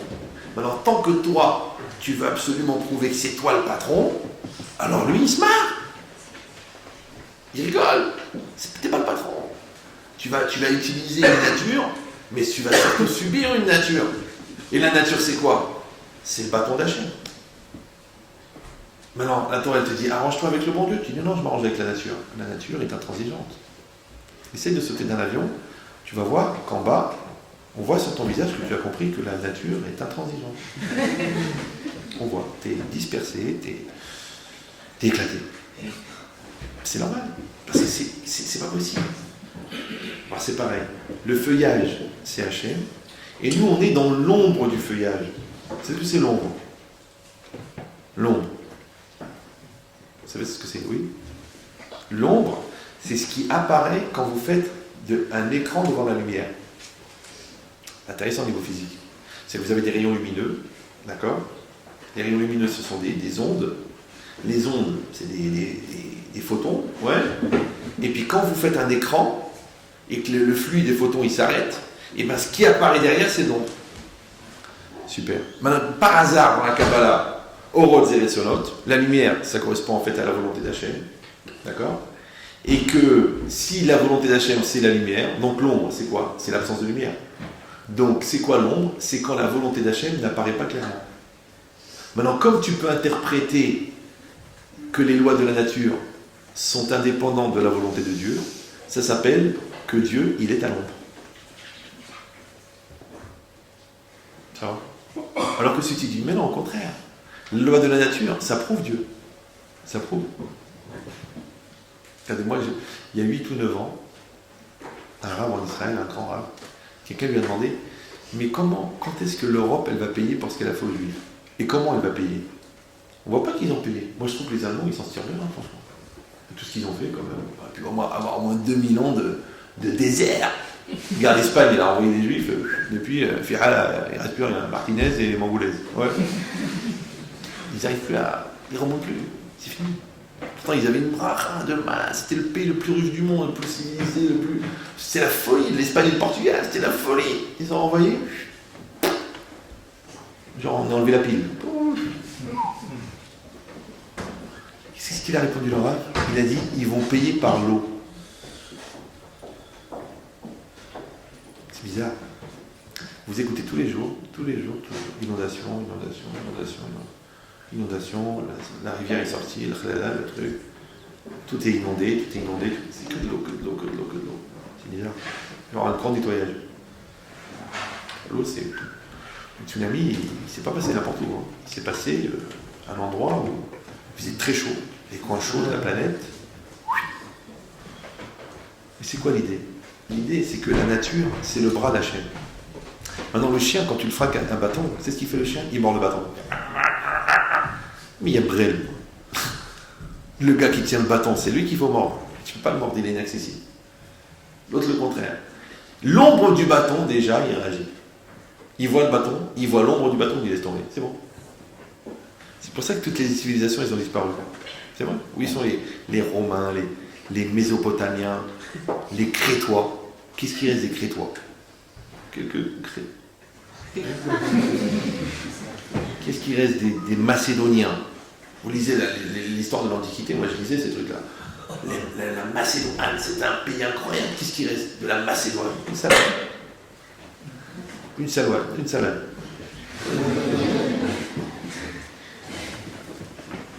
Il dit pourquoi? Alors les Khamis expliquent pourquoi. Parce que chaque fois, le peuple, la civilisation, elle arrive au sommet de sa force, de sa grandeur, de sa puissance. Regardez les Incas, il reste un cas. Ça veut dire vraiment, il y a plus rien. En plus, ils ont tous disparu. C'est pareil, ils réfléchissent. Quand je lisais encore un truc l'autre jour, ils savent pas, peut-être une épidémie, peut-être c'est pas possible, tout le monde est parti en même temps. Ben, doucement, on se mélange, on s'assimile, on devient. D'accord. Non. Ouais. Donc c'est pourquoi? Parce que comme l'homme il arrive au sommet, le bon Dieu dit attention, c'est moi le patron. L'homme il dit non. Et ben il s'entête et il disparaît. Alors que le peuple juif, quand il lui prend la tentation de se prendre pour quelque chose, le bon Dieu il lui fait un signe, et le peuple juif dit ok, c'est toi le patron. Et c'est vrai, regardez l'histoire juive. C'est quoi? Les bénis Israël sont bien, spirituellement, ils ont la bénédiction, ils se développent matériellement, comme ils se déplacent matériellement, ils s'installent dans la matérialité. Dans la matérialité, ils font des fautes. Dans les fautes, on leur envoie des gens qui les fracassent. Et là, ils font des chouvas, ils ont la bracha, ils réussissent spirituellement, ils réussissent matériellement, ils s'installent dans la matérialité. Aoudou Kolo, ils s'enfoncent dans la matérialité, on leur envoie des sauvages qui leur enlèvent leur matérialité, et ils font des chouvas, et ils recommencent. Ça, c'est l'histoire juive. L'histoire non juive, c'est pas comme ça. Non. C'est quoi? C'est des gens qui sont des sauvages, après ils font des conquêtes. Les conquêtes, ils deviennent des conquérants, ils s'installent, ils deviennent sédentaires, ils se cultivent, ils deviennent faibles, ils viennent les Visigoths, ils les massacrent. Mais ils croyaient que les Visigoths, qui étaient des sauvages, des barbares, mais je sais pas, 150 ans avant, 200 ans avant, les Romains, c'était pas des barbares, c'était des barbares, ils faisaient des sacrifices humains. Ils sont devenus genre le sommet de la culture, ils sont venus les Visigoths à Rodon Colo. Les Visigoths, ils sont installés, ils sont devenus sédentaires, ils se sont allégés, débauchés, et ils sont venus d'autres sauvages, et à Rodon Colo. C'est comme ça l'histoire. Donc on n'a pas le même cycle historique, du tout. Ouais. Mais dans la vie d'un homme, c'est la même chose. Qu'est-ce que tu veux? Quelles sont les valeurs que tu veux qu'elles soient le moteur de ta vie? Qu'est-ce que tu veux? Tu veux des valeurs qui soient profanes ou des valeurs qui soient saintes? Qu'est-ce que tu veux? Tu décides. Qu'est-ce qui va construire ton couple? Oui. Qu'est-ce qui va donner la structure mentale de tes enfants? Qu'est-ce qui va être tes choix? Qu'est-ce qui va objectiver tes choix? Je vois des gens qui disent « Oh, vous savez, c'est pas évident, 3 jours de fête, c'est quand même long. » T'es juif, non? T'es juif. Alors, kiffe ta fête. C'est Shabbat, c'est Shabbat. Ouais, mais c'est pas évident, Shabbat, j'ai des courses à faire. Et si t'habites à Quimper, jeté là-bas, tout seul, et pas de synagogue, pas de truc. Tu dis, David, on va faire des courses. Je dis, je peux pas, il faut qu'il me reste quelque chose. Alors, viens, on va instaurer un peu un Shabbat. Alors, si tu étais à Quimper, alors, tu ferais le Shabbat. Mais quand tu t'es installé, je sais pas, à côté de Neuilly, alors tu te dis, c'est fatigant, Shabbat, quand même, c'est bon. Alors, viens, on va faire des courses. On va jouer au tennis. Les gens, ils partent dans les îles, ils partent ils font tes joueurs. Et quand ils étaient en France, ils disent, laisse-moi tranquille. Les Israéliens, ils sont en Israël, la religion est là. Et tu les vois à New York, à Los Angeles, puis ils veulent faire tes choux, ils veulent faire Shabbat, ils veulent manger kasher. C'est incroyable. Donc c'est quoi l'idée? L'idée, c'est que la soukha, elle représente ça. Elle représente qu'un homme, en vérité, il est entre les mains d'Hachem. Pourquoi? Parce que la nature, c'est quoi? C'est le bras d'Hachem. Maintenant, celui qui se sent bien entre les mains d'Hachem, il est dans une certaine sécurité. Celui qui se sent mal entre les mains d'Hachem, alors il va se fabriquer une solidité, mais qui en fin de compte est fragile. Parce qu'on a dit la richesse, c'est fragile, l'amitié, c'est fragile. La santé mentale, les gens ils croient, je suis solide, je suis fort, je suis solide, je suis fort. Et d'un seul coup, tu les vois en train de pleurer. Ils viennent te poser une question, ils se mettent à pleurer. Tu dis, mais attendez, ça fait longtemps que vous êtes dans cet état-là, là? Mais de quoi? De quoi parlez-vous? Non, mais cet état de fragilité, là, genre je vous pousse un peu, vous pleurez, ça fait longtemps? Ça fait 4 mois, pourquoi? Je pleure un peu. Oh, je vais bien, Bon, là, je suis un peu sensible parce que je suis ému. Je dis, il va prendre un médicament, papa. Va te soigner, va arrêter les pressions, va te reposer, va dormir. C'est que les gens ne se rendent même pas compte. Ils se détruisent de l'intérieur. Ils croient qu'ils sont comme les thermos. Vous savez, les thermos en inox. Vous avez vu ces thermos-là? Il est solide, le thermos en inox. Mais à l'intérieur du thermos, dans quoi on verse l'eau, le café, vous savez, dans quoi? En du verre. D'ailleurs, quand il tombe, le thermos, t'entends. Eh bien, il y a des gens comme ça, tu les vois comme ça, tu crois qu'ils sont des thermos. En fait, ils sont des canos. Ils sont fragiles. Une baffe comme ça, une baffe de la vie, et paf, ils cassent tout à l'intérieur. Ils restent quand même. Genre, ils gardent. Mais à l'intérieur, ils sont. Non, c'est pas grave que tu sois en verre à l'extérieur. C'est pas grave. Mais à l'intérieur, tu dois être en titane. Un inosase. Oui, moi je me construis, et je me marie, et je continue à me construire, et je construis mon mariage. Si le mariage il prend un coup, mais moi je suis construit. Et moi je me construis, et je construis mes enfants. Et si les enfants ils font pas ce qu'ils ont à faire, ils font ce qu'ils ont à faire. Mais moi je me détruis pas. Et moi je continue, et je continue, et je continue. Mais si je dis moi j'existe à travers ma famille, moi j'existe à travers mes enfants, moi j'existe à travers ma maison, et j'existe à travers ma voiture, le mec il a une rayure sur la voiture, il meurt. Mon bijou, ma vie, mon projet, mon but. C'est vrai. Mais qu'est-ce que tu as raté? Il ne sait même pas ce qu'il a raté. Mazé raté. Il ne sait même pas. Ouais. C'est italien. Ouais. Il sait quoi l'idée? C'est ce qui est marqué. Qu'en fin de compte, quand Akadosh Baruch Hu, il a proposé au Béné Israël de venir dans la soukha, Betsilo, chez la soukha, dans l'ombre de la soukha. C'est quoi l'ombre de la soukha? C'est que toutes les valeurs que tu es censé avoir travaillées et acquis pendant toute la période de Shavuot, de Elul, et toute la période de Rosh Hashanah, et toute la période de Aseret Yemei Teshuvah, et toute la période de Kippour, toutes ces valeurs-là, normalement, quand tu rentres dans la soukha, tu les as. Vous me suivez ou non? Tu les as. Mais si tu as fait semblant, si tu avais peur de mourir, si tu as fait le hassid et que tu n'as rien acquis, ouais, c'est comme les livres de Moussa. Tu sais, le livre, moi, par exemple, je vous fais un peu de morale, d'accord? Je vous fais de la pensée juive, je vous fais du Moussa. Mais si vous ne travaillez pas pour acquérir ça, mais ça ne sert à rien. Il n'y a pas de différence entre quelqu'un qui ne savait même pas que ça existait, la pensée juive, et quelqu'un qui sait que ça existe, mais qui ne l'a pas intégré.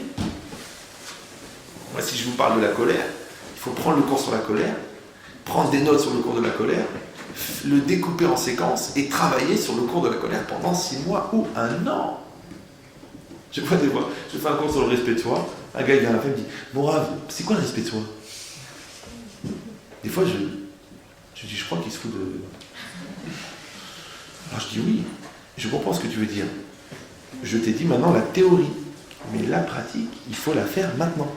Tu vas sortir du cours, tu as pris des notes, tu l'as enregistré, tu l'as écouté, tu l'as disséqué, ouais, et dans le cours j'ai parlé, par exemple, de respecter sa personne, de respecter son passé, de respecter son avenir. Donc cette semaine, tu vas réfléchir sur ton passé. Et pourquoi tu dois respecter ton passé? Parce que c'est ça ce qui t'a amené à ce que t'es. Donc tu ne dois pas avoir honte de ce que t'es. Après respecter, c'est se donner le droit d'être. Donc tu vas chercher chez toi ce qui est positif. Pendant toute la semaine, tu vas chercher les points positifs qui te valorisent, qui te construisent, qui te truquent. Voilà. Après, tu vas valoriser ton futur. Donc tu vas mettre en place ton futur pour pouvoir te réaliser. Ça veut dire que le cours du respect de soi que tu as écouté un mardi, tu vas travailler dessus un mois. Sinon, ça sert à rien. Les gens, ils viennent dans le mardi. Bah, c'est comme si tu vas passer un TGV.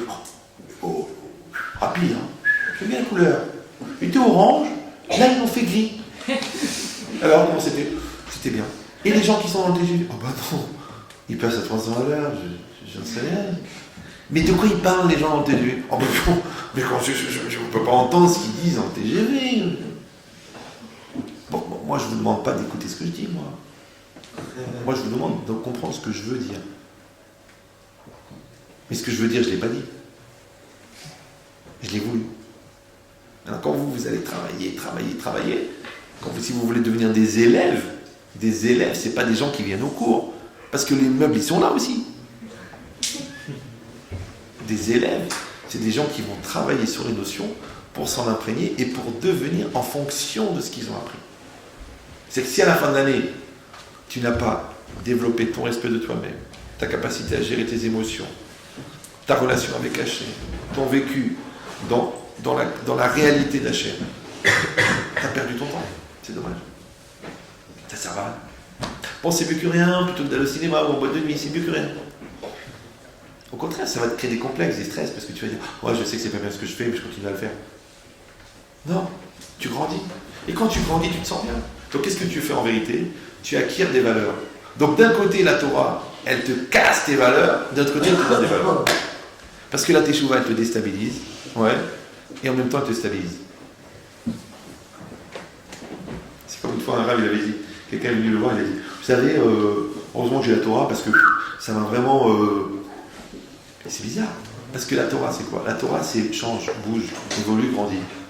Maintenant, quand quelqu'un marche, il est perpétuellement en déséquilibre. Comment vous faites, vous marcher? Vous avez déjà essayé de marcher? Oui. Vous mettez un pied devant l'autre. Maintenant, quand on veut faire tomber quelqu'un, c'est très simple. Il faut attendre qu'il ait un seul pied par terre. Dès qu'il a un pied par terre, vous le poussez. Donc maintenant, si tu ne veux pas tomber, qu'est-ce que tu fais? Tu poses bien tes deux pieds, tu fléchis un peu les genoux, tu tends les muscles des cuisses et tu prépares tes abdominaux pour pouvoir recevoir le coup. Mais surtout, tu ne bouges pas. Parce que quand tu marches, tu es fragile, on te pousse, tu tombes. Donc si vraiment tu veux être un mec bien, il faut te poser. Et la Torah te dit non, il faut bouger. Il n'y a pas écrit Ubechokota était chez vous. Il n'y a pas écrit et dans mes lois vous vous installez. Il y a marqué Ubechokota était l'échou. Dans mes lois vous irez. C'est-à-dire que l'homme, il est condamné au mouvement. Vous êtes obligé de grandir. Vous êtes obligé d'évoluer, vous êtes obligé de faire évoluer votre personne, vous êtes obligé de faire évoluer votre couple, vous êtes obligé de vous adapter au marché, vous êtes obligé de vous former en tant que médecin, vous êtes obligé de trouver de nouvelles formules pour développer le magasin, vous êtes obligé de chercher de nouveaux modèles pour vendre vos jupes, vous êtes obligé. Ça bouge, ça bouge, ça bouge, ça bouge, ça bouge. Dès que vous arrêtez de bouger, t'es plus dans le coup, tu es encore au Moyen-Âge, tu as 2 saisons de retard, tu te coiffes pas à la mode. Tu nous racontes des trucs qui sont passés il y a 30 ans, t'es pas dans le move, t'es pas dans le mouvement, t'es pas dans le coup, parce que le monde il bouge. Ou Berokota t'es les roues. Alors si déjà dans le profane, c'est plus fort. Alors ce qui est bizarre, c'est qu'on va bouger avec des valeurs qui sont éternelles. C'est bizarre, hein? Les valeurs qu'on a, elles sont vieilles. Elles ont à peu près 3500 ans. Mais il faut bouger avec. Et le contraire, les gens, qu'est-ce qu'ils font? Ils font de l'immobilisme avec du changement. Enfin, une fois, quelqu'un m'a dit franchement, monsieur le rabbin, pourquoi vous n'avez pas la télé? Je dis, mais pourquoi faire? Si je veux devenir abruti, j'ai pas besoin de ça. Il m'a dit, quand même, faites un effort. Il m'a dit, vous savez, toujours mon cher Rabbeinu, la sortie d'Égypte, mon cher Rabbeinu, la sortie d'Égypte. Moi, la télé, ça change, il y a de nouvelles émissions, des nouveaux commentateurs, des nouveaux films, des nouvelles chansons. Je dis, écoutez, moi, je ne sais pas. Je dis, écoutez, moi, je vous fais une petite remarque statistique. Les gens qui regardent la télé, elle change tout le temps, mais eux, ils ne changent jamais. Les gens qui étudient la Torah, la Torah est toujours la même, mais eux, ils changent.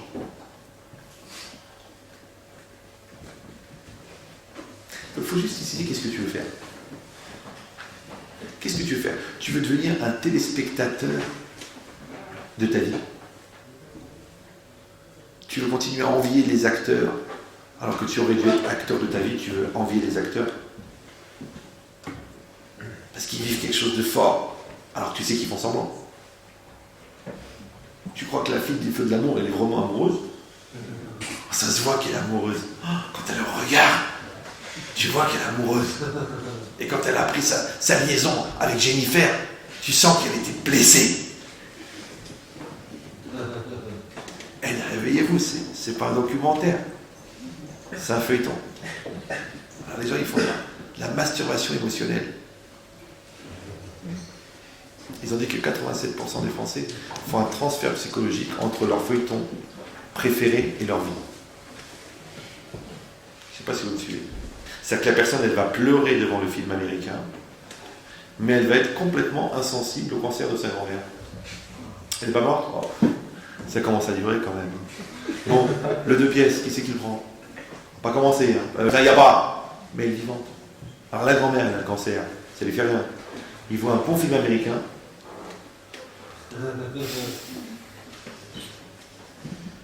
Tu vois ça? Franchement, c'est toujours les meilleurs qui partent. Hein. Franchement, l'autre il avait tout pour réussir. Une histoire, tu sais quoi, là je suis pas bien. Faut que je prenne un peu de recul parce que là, ce film-là, franchement, c'est un événement, c'est une émotion, mais c'est juste un film. Elle va très bien, elle habite à Beverly Hills, elle court, elle est là-bas, à Malibu, elle court, elle va bien. Elle n'est pas morte, hein. Non, mais tu as vu dans le film, elle est morte. Non. Mais on la voit avec le. Mais non, elle est très bien, c'est le maquillage. Et ta grand-mère, elle est vieille, vraiment. Va la voir. Eh non, c'est du chichi, genre. Venez me voir, je vous vois jamais. Un jour, je vais mourir. En plus, elle nous fait du chantage émotionnel, qu'elle crève.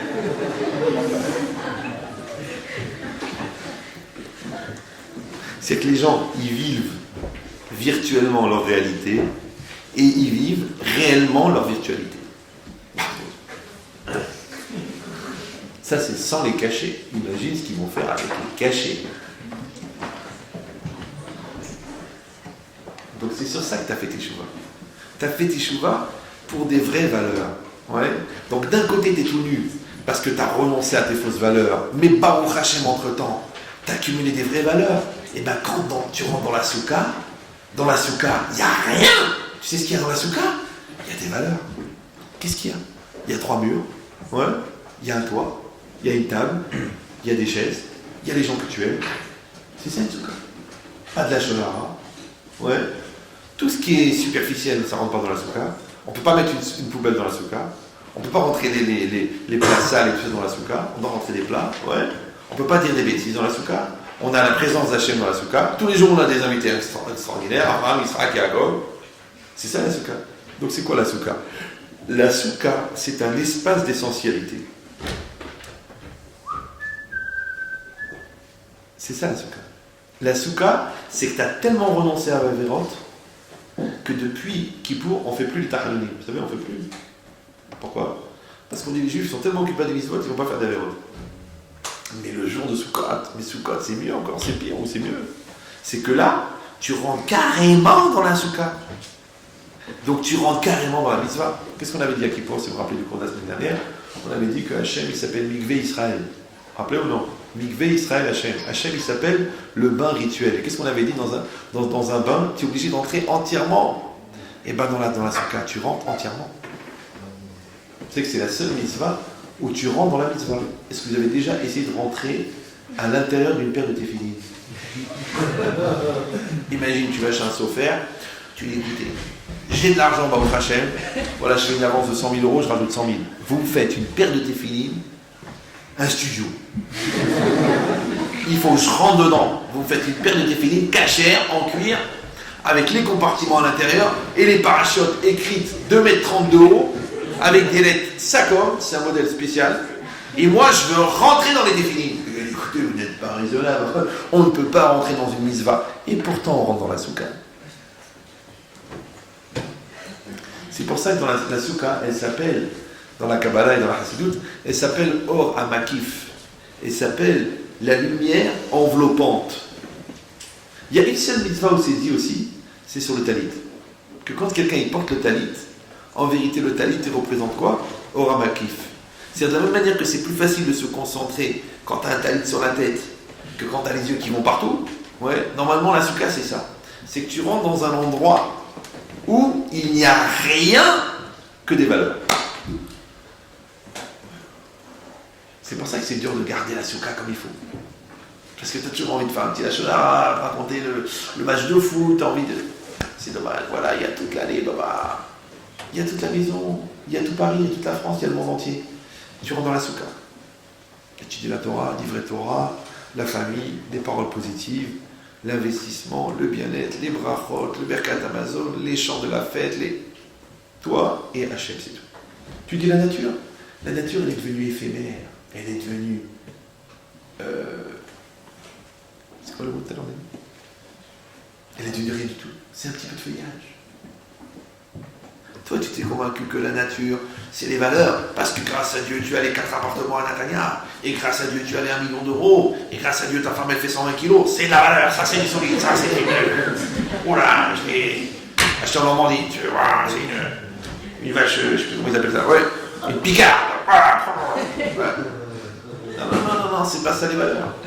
C'est pas ça. Les valeurs, elles sont transparentes. Les valeurs, elles sont légères. Les valeurs, elles sont éthérées. Elles s'évaporent. Il faut les garder. Un jour, tu as compris que ton couple, en fin de compte, c'est pas ta maison, ta chaîne IFI, ton 6 pièces, et ta maison, c'est les liens transparents que tu as créés avec ta femme.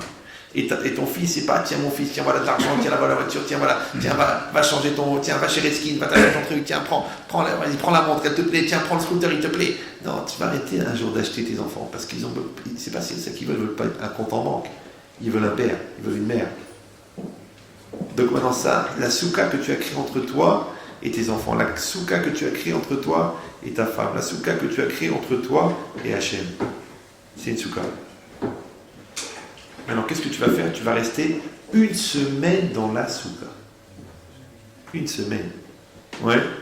Et la souka, c'est un phénomène très bizarre, parce qu'on a dit qu'il faut manger dans la souka, il faut dormir dans la souka, il faut étudier dans la souka. Réfléchissez un petit peu. Est-ce que dans l'année, c'est une mitzvah de manger? Non. Est-ce que c'est une mitzvah de dormir? Non. Est-ce que c'est une mitzvah de parler? Non. Maintenant, quand toi, tu vas manger dans la souka, en mangeant dans la souka, tu fais une mitzvah. Maintenant, quand on te dit, tu sais quoi? Mais vous savez que c'est permis de devoir manger dans la souka. C'est permis. Tu peux, si tu manges pas de pain. Ouais. D'ailleurs, on le dit en français, ça mange pas de pain. Ouais, d'accord. Tu peux, c'est vrai, je comprends, les gens ils travaillent, c'est pas évident, on travaille, pas évident d'aller faire une souka. Je comprends que la vie des juifs, elle est compliquée. Ouais. Après, c'est combien est-ce que le monde goy, il a rentré dans ta vie de juif? Ouais. Normalement, tu dois vivre une vie juive normalement. Là, il y a un gars qui m'a téléphoné, il m'a dit ah, mais Chéri, pour Soukot, je vais être à Fontainebleau. Est-ce que vous pouvez me trouver un endroit pour aller passer Soukot? Je dis mais tu es obligé d'être là-bas? Il m'a dit oui. Je dis mais combien de. Et la synagogue est loin, il m'a dit 13 km. 13 km.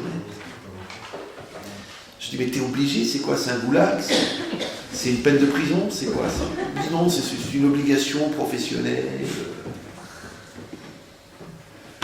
Compris un peu la galoute Mitzrayim. C'est ça la galoute. T'es en galoute. Tu veux faire tes fêtes, tu peux pas. Je suis obligé d'aller me jeter là-bas à Fontainebleau. C'est pas normal. Tu peux pas vivre ta vie normalement. T'es juif, tu dis écoutez, excusez-moi, je suis juif. Ça marche pas? Bon, essaye musulman, ça marche mieux. Tu peux pas, je peux pas, je me fous une souka. Comment je vais faire sans souka? Alors, encore une fois, c'est pas seulement parce que c'est interdit de manger en dehors de la souka. Parce que je te dis, en fin de compte, si tu manges pas de pain, c'est pas obligé. Comme la matzah. C'est que la matzah, les 2 premiers soirs, c'est obligé de manger un kazalik de matzah d'après la Torah. Maintenant, pour toute la semaine, tous les ans, je vous répète, avant Pessah, je vous répète tous les ans ce principe-là, c'est que pendant toute la semaine, vous n'êtes pas obligé de manger de la matzah. Vous savez, non? Vous pouvez manger des pommes de terre, des haricots verts, des choux-fleurs, toute l'année. Vous pouvez en manger pendant 8 jours. Vous n'êtes pas obligé de manger de la matzah pendant les 8 jours. Vous savez ou non? Il n'y a que les 2 premiers soirs, vous êtes obligé. C'est clair? Vous me suivez ou non? Voilà. Mais à chaque fois que vous mangez de la matzah, pendant la semaine, vous faites une mitzvah. Et c'est pas obligatoire. Et si quelqu'un va dire, si c'est pas obligatoire, c'est pas obligatoire. Mais moi je veux dire mieux, moi. Tu sais que tu n'es pas obligé d'être souriant. Tu peux faire la gueule toute ta vie. Tu peux faire la tronche. Ouais, mais tu payes tes dettes et t'es honnête et t'es sérieux, mais tu tires une tête de mort. Et là où t'arrives, chaque simcha devient une levaya. Ouais, il y a des gens comme ça. C'est des mchens neufs. Ouais. Mais ils sont bien. Si. Bon, tu sais, tonton, il avait un mauvais caractère, mais c'était quelqu'un de sérieux. Au fond, il était gentil. Oui, il était gentil. Il était chiant. Il était vraiment. Ben, c'est exactement pareil. Tu n'es pas obligé de manger de la souka, mais c'est une mitzvah. Tu n'es pas obligé de sourire, mais c'est une mitzvah. Mais tu n'es pas obligé de manger de la matzah, mais c'est une mitzvah. C'est dommage. C'est comme les gens qui vivent 15 ans ensemble, parce que de toute façon on n'est pas fait l'un pour l'autre, on reste ensemble pour les enfants. J'adore. Comme si c'était bien pour les enfants de voir 2 personnes qui se font la haine. Genre quel genre de modèle, tu vois. Et après, quand tu vois le shalom bayit des enfants, le gars, tu dis, mais pourquoi vous n'êtes pas attentionné avec votre femme? Écoutez, j'ai jamais vu dire à mon père je t'aime, jamais vu faire un bisou, jamais vu faire un câlin. Je pensais que c'était ça le modèle. En fait, le père, il a jamais aimé la mère. Jamais. Il est sûr qu'il s'est gouré, qu'il s'est trompé de sortie sur l'autoroute au démarrage. Et après, il a dit, bon, chez nous, on n'a pas l'habitude de laisser une femme enceinte. Alors on va les élever dans la mort. Mais puisque déjà tu restes, c'est pas que tu as pris une heure de colle parce que tu n'as pas travaillé en maths, c'est que tu as pris 15 ans de colle. Alors si déjà tu as pris 15 ans de colle, au lieu d'espérer que tu vas réussir à aimer la personne qui est en face de toi, tu ferais mieux d'essayer de l'apprendre à l'aimer telle qu'elle est, au lieu d'espérer d'attendre qu'elle devienne la personne que tu pourrais aimer. Ça va. Parce que tu as été muté en Alaska. Oui, je suis en Alaska. Donc tu vas faire une dépression. Non, tu vas dire, l'air est vif en Alaska. Le ciel est bleu en Alaska. Le froid, ça concerne la viande. Regardez les congélateurs. Ouais. Les gens ont une très bonne mentalité. On se rejoint là-bas dans les pubs et puis le soir, on se fait des ambiances. Et puis bon, l'hiver est long, donc on passe du temps ensemble, on attend de réfléchir, on attend de lire, on attend. Tu vois, qu'est-ce que ça fait? T'as aimé l'Alaska? Maintenant, t'as été muté à Santa Monica. Il fait chaud. La mer, elle est loin. Les gens, ils sont tous un peu... toujours en train de chercher un truc à fumer. Je dis, enfin, Monica, Santa Monica. Ouais. C'est pas possible. Dire, je comprends pas. Tu pleurais parce que t'étais en Alaska. Non, tu pleures parce que t'es à Santa Monica. T'es un mec bizarre. Moralité, il y en a toujours qui pleurent, et il y en a toujours qui sont contents. Donc le bonheur, c'est ce que tu assumes, ouais. Et le malheur, c'est ce que tu refuses.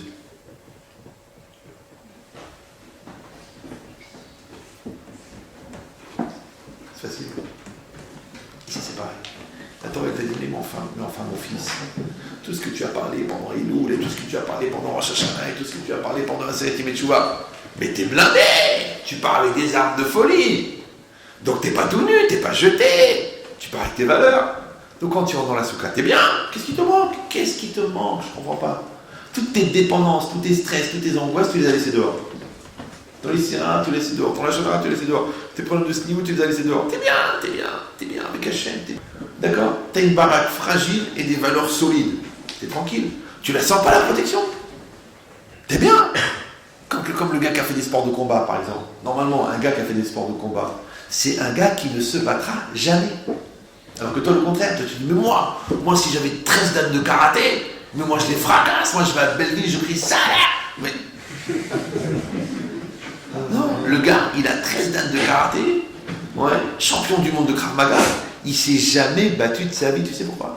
Pourquoi? Parce que ces années de karaté, ça lui a donné une telle assurance que quand il arrive quelque part, le gars, il dit, celui-là, tu le touches pas. C'est l'inverse. Ça, c'est ses capacités, c'est cette force-là, c'est cette sérénité qui a fait qu'il n'a jamais besoin de se battre. Parce que le gars, il assure trop. Il est trop fort. Vous vous rappelez l'histoire du gars qui rentre dans une école de karaté, qui s'est endormi, vous la reconnaissez? Non? Mais pas les roues blancs? Non plus? Non? Il y a quand même des gens qui suivent, personne pas. Ça se passe au Japon, une école de karaté. Ouais. C'est toute une série de personnes qui veulent absolument faire des trucs ratés, mais bon, ils se réunissent en karaté. D'accord? Mais il y a une école, donc vous savez comment ça se passe là-bas, ils sont 200 élèves, et le prof, le vieux, 80 ans, en plein kata, ouais. Et puis il y a un gars qui vous la porte comme ça, tac! Il dit, qui est le maître ici? Le maître, maintenant, c'est le plus fort en karaté. Il dit, voilà le maître. Et l'autre, il vient, je vous défie. Quoi? Un petit genou comme ça. Et le vieux, tout le monde dit, maître, laissez-nous faire, on va le massacrer. L'autre, il dit, non, il m'a défié, il m'a mis au défi, il veut se battre avec moi. Donc ils se mettent tous par terre à regarder, et le vieux, il se prépare. Concentration. Et l'autre, il se prépare, il s'allonge, il dort. Mais il dort, il ronfle, la bave. Tout le monde dit, quoi? Mais qu'est-ce que c'est que ça? Mais qu'est-ce que c'est que cette chutzpah, cette insolence? Il défie le maître et il dort, on va le tuer. Le maître, il dit, laissez-le tranquille, j'ai trouvé mon maître. Quand le gars il vient chez moi, dans mon école de karaté, il me défie devant tout le monde. Donc moi je suis monté à un top niveau de gava, de susceptibilité, d'orgueil et de remise en cause. Et le gars qui m'a poussé à bout, il dort. Mais comment il est sûr de lui qu'il dort? Quel recul il a pris qui dort. Comprenez? Non. C'est comme ces chassidim qu'avant qu'on les exécute tout nus devant la fosse, ils étaient en train de danser, en train de chanter. Ouais. Mais comment tu peux danser dans les mitrailleuses? Alors le chef des commandos allemands, il a marqué dans son rapport, ce ne sont pas des hommes qui sont en train de danser devant nous, ce sont des anges. Parce que comment quelqu'un il peut sublimer sa peur de mourir, son égoïsme, de dire ça y est c'est foutu, je pourrais pas kiffer, je n'irai jamais à Santa Monica, et le gars il est tout nu, devant une mitrailleuse, en plein hiver, et il danse. Et qu'est-ce qu'il chante?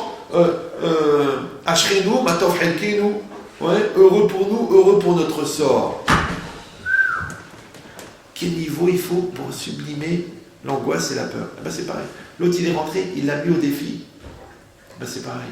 Toi normalement, si tu as fait 40, tu as fait 10 ans de Krav Maga, c'est pour ne jamais avoir à te battre. Parce que tu dégages une telle force, une telle présence, une telle sécurité, une telle sérénité, que même le voyou il dit, écoute, lui laisse-le tranquille.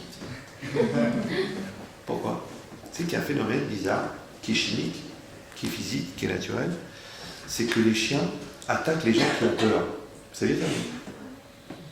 Les chiens attaquent les gens qui ont peur. Maintenant, comment le chien sait que la personne a peur? Parce que quand la personne a peur, elle émet une certaine sueur, et cette sueur, elle est spécifique de la personne qui a peur. Et comme le chien, il a un odorat extrêmement précis, il arrive à sentir l'odeur, c'est-à-dire l'odeur de la sueur de la personne qui a peur, et donc il attaque la personne qui a peur. Ça va?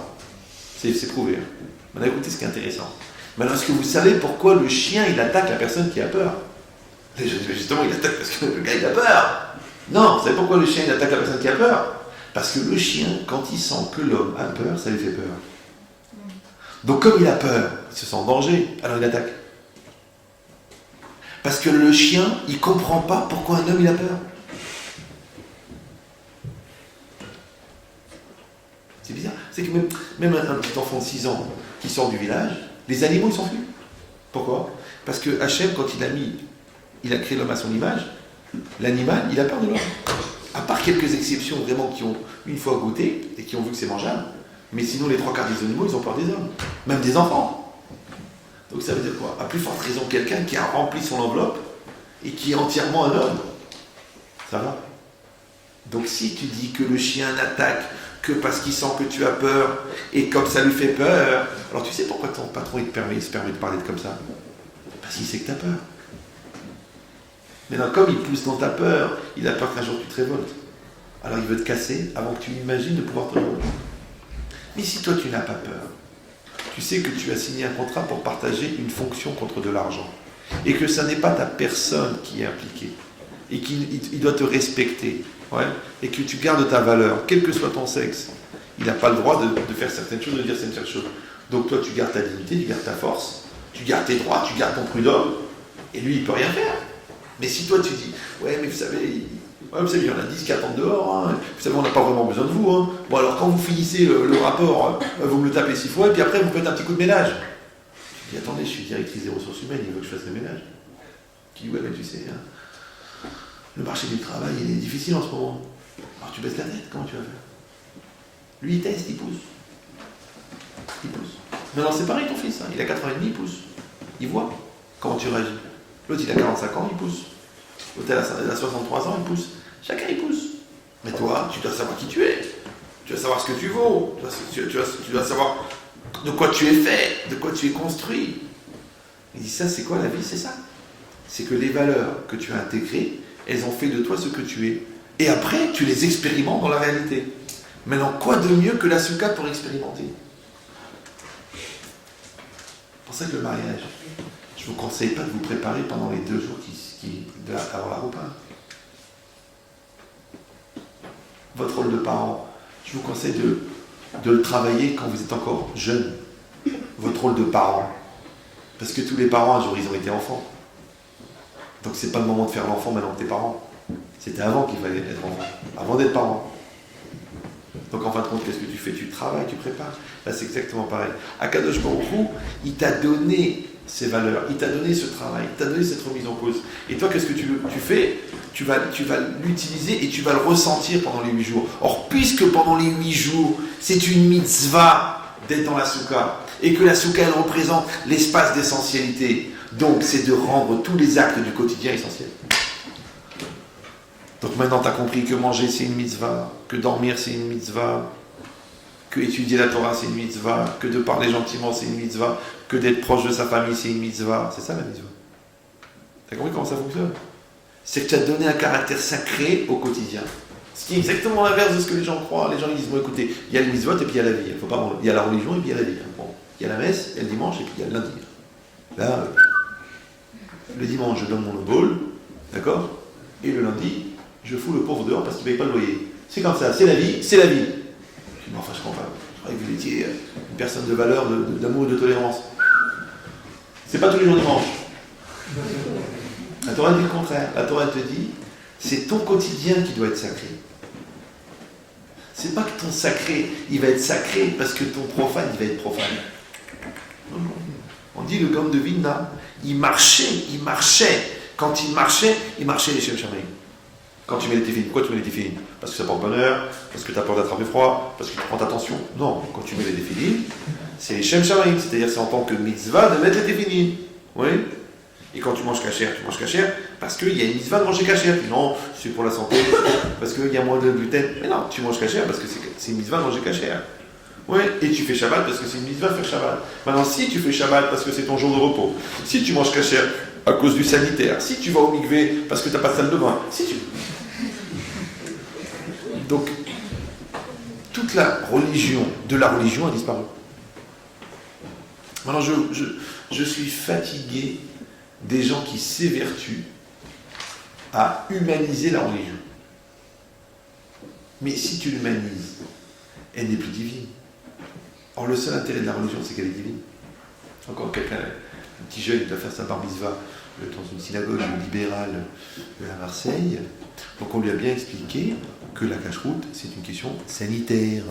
Comme ça, il parle comme ça. Ouais. Mais quel intérêt de vous à moi? Quel intérêt d'être juif si la religion devient une dimension humaine? C'est quoi la religion? C'est le pont que Dieu t'a proposé pour te rapprocher de lui. Donc si toi, tu as fait que le pont, il revient chez toi, parce que je comprends, parce que je l'accepte, parce que je le veux, parce que je le détermine, parce que je le conçois, parce que je le perçois, t'as plus besoin de Dieu.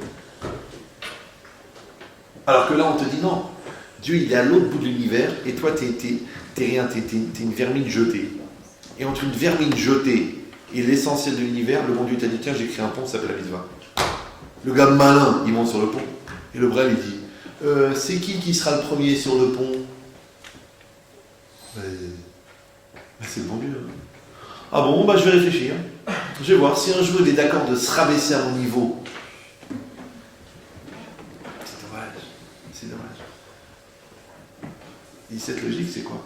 C'est qu'en fin de compte, la protection de la soukha, c'est que tu vas donner un caractère de mitzvah à chaque acte. Donc quand on a dit que le Gaon de Vilna, il marchait les Shem Shamaim, pourquoi? Pourquoi il marchait? Parce qu'il marchait tout le temps pour aller faire une mitzvah. Là, il marche pour aller étudier la Torah. Là, il marche pour aller à la synagogue. Après, là, il marche pour rentrer chez lui à la maison et d'être avec sa famille, c'est une mitzvah. Et là, il marche pour aller rendre visite à un malade. Et là, il marche pour aller dormir, que c'est une mitzvah de dormir pour avoir la pêche le lendemain matin. Donc, en fin de compte, dormir, manger, parler, sortir, c'est une mitzvah. C'est pour ça que si vous regardez le Shulchan Aruch régit tous les actes du quotidien. Alors, normalement, qu'est-ce qu'il aurait dû faire le Shulchan Aruch? Il aurait dit, écoutez, pour le quotidien, faites ce que vous voulez, il y a le code civil et le code pénal. Mais en ce qui concerne les dimensions spirituelles, nous allons avoir affaire à certains principes. D'accord? Donc vous penserez le nom divin 77 fois en vous pinçant le nez en regardant Jérusalem. Ensuite, vous mangerez une infusion de téphiline en pensant à la réincarnation de Rabbi Shimon Bar Yochai dans chaque particule du papier peint. On aurait dû faire une religion comme ça, une religion de cinglés. La Torah l'a dit non. La Torah, elle a dit, tu vas faire une religion, c'est-à-dire que tu vas sacraliser le profane. Une fois, il y a quelqu'un, il a été voir Rav Israël Salanter. Il a dit, Rav, quelle est la kavana qu'il faut avoir quand on met le talit? chaque mitzvah, il y a des kavanot.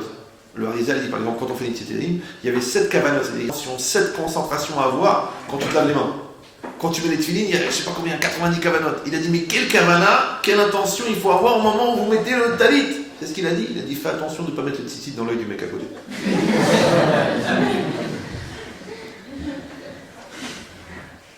Parce qu'à quoi ça sert? Maintenant, tu as fait toutes les kavanotes et le mec, il a perdu l'œil gauche. Peut-être tu es content, tu dis, ah, j'avais une bonne kavana et le mec, il a la haine pour qu'il meurt, pour qu'il crée. Tu dis, je sais pas, je crois pas que j'ai des malheurs alors que je fais toutes les mitzvot comme il faut. David, c'est un escalier. Pas te retrouver au 100e étage si déjà tu refuses de monter les premiers étages. C'est exactement pareil. Toi, tu respectes pas ta femme et tu t'apprends des marottes par cœur. Toi, tu frappes tes enfants et tu expliques la tolérance et l'amour et la bonté.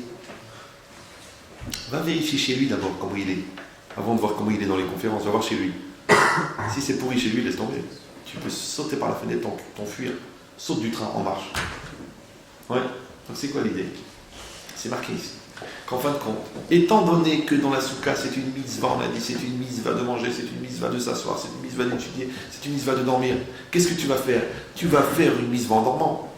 Ouais. Et tu vas faire une mitzvah en mangeant. Et tu vas faire une mitzvah en t'asseyant avec ta famille. Vous m'avez suivi ou non? Donc tu vas faire une mitzvah en étudiant la Torah. Comme tu fais ça pendant 7 jours, et que 7 jours, c'est le format qui est nécessaire pour former quelque chose. Ouais. Donc après, Sukkot, jusqu'à Pessah, qu'est-ce que tu vas faire? Tu vas continuer à manger en tant que mitzvah, tu vas continuer à dormir en tant que mitzvah, tu vas continuer à étudier la Torah en tant que mitzvah, tu vas continuer à prier en tant que mitzvah, puisque la Sukkot t'a compris avec toi. C'est tes valeurs. Donc les valeurs, tu vas les emmener avec toi. Maintenant, si on t'avait dit, non, les valeurs, c'est pas ici, il faut aller à la Mecque, pour être un mec. Alors tu dis, ben, quand je suis pas la Mecque, hein, je fais ce que je veux, hein. Non, la Torah, elle a dit la Mecque, tu l'as sur toi. Tu l'emmènes avec toi, tu te balades avec. Tu veux pas, tu dis, bon, voilà, je connais personne, je passe une semaine à Narbonne, à la Grande Motte. Je pense que je peux la jouer un peu pathos. Tu peux pas, papa. Regarde. Regarde.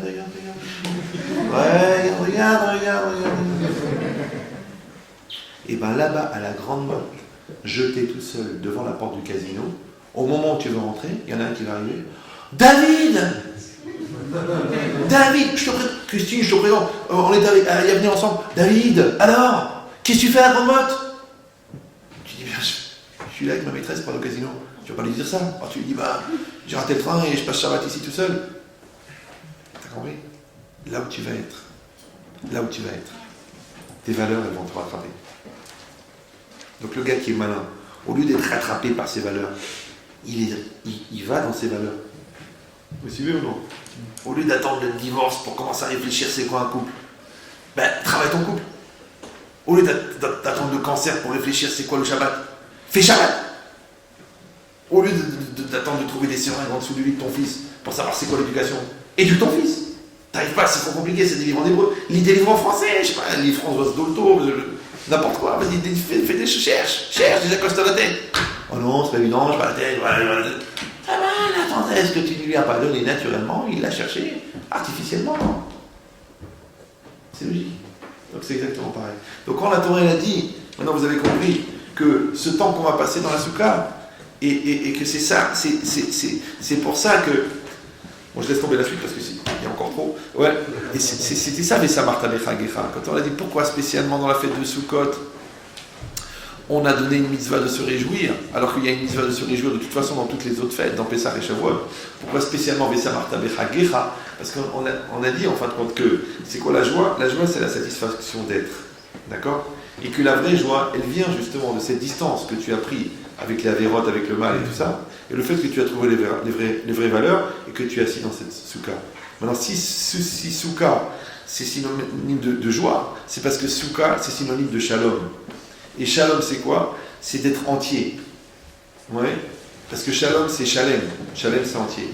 Et chasser, le manque, c'est yetzer hara. Donc, comme tu es censé t'être débarrassé de ton yetzer hara à Rosh Hashanah et à Kippour, donc tu n'as plus d'yetzer hara. Donc maintenant, tu es Beshalom. Ça oufros alenu, sukat, shelomecha. Ouais. Et étend sur nous ta soukha de paix.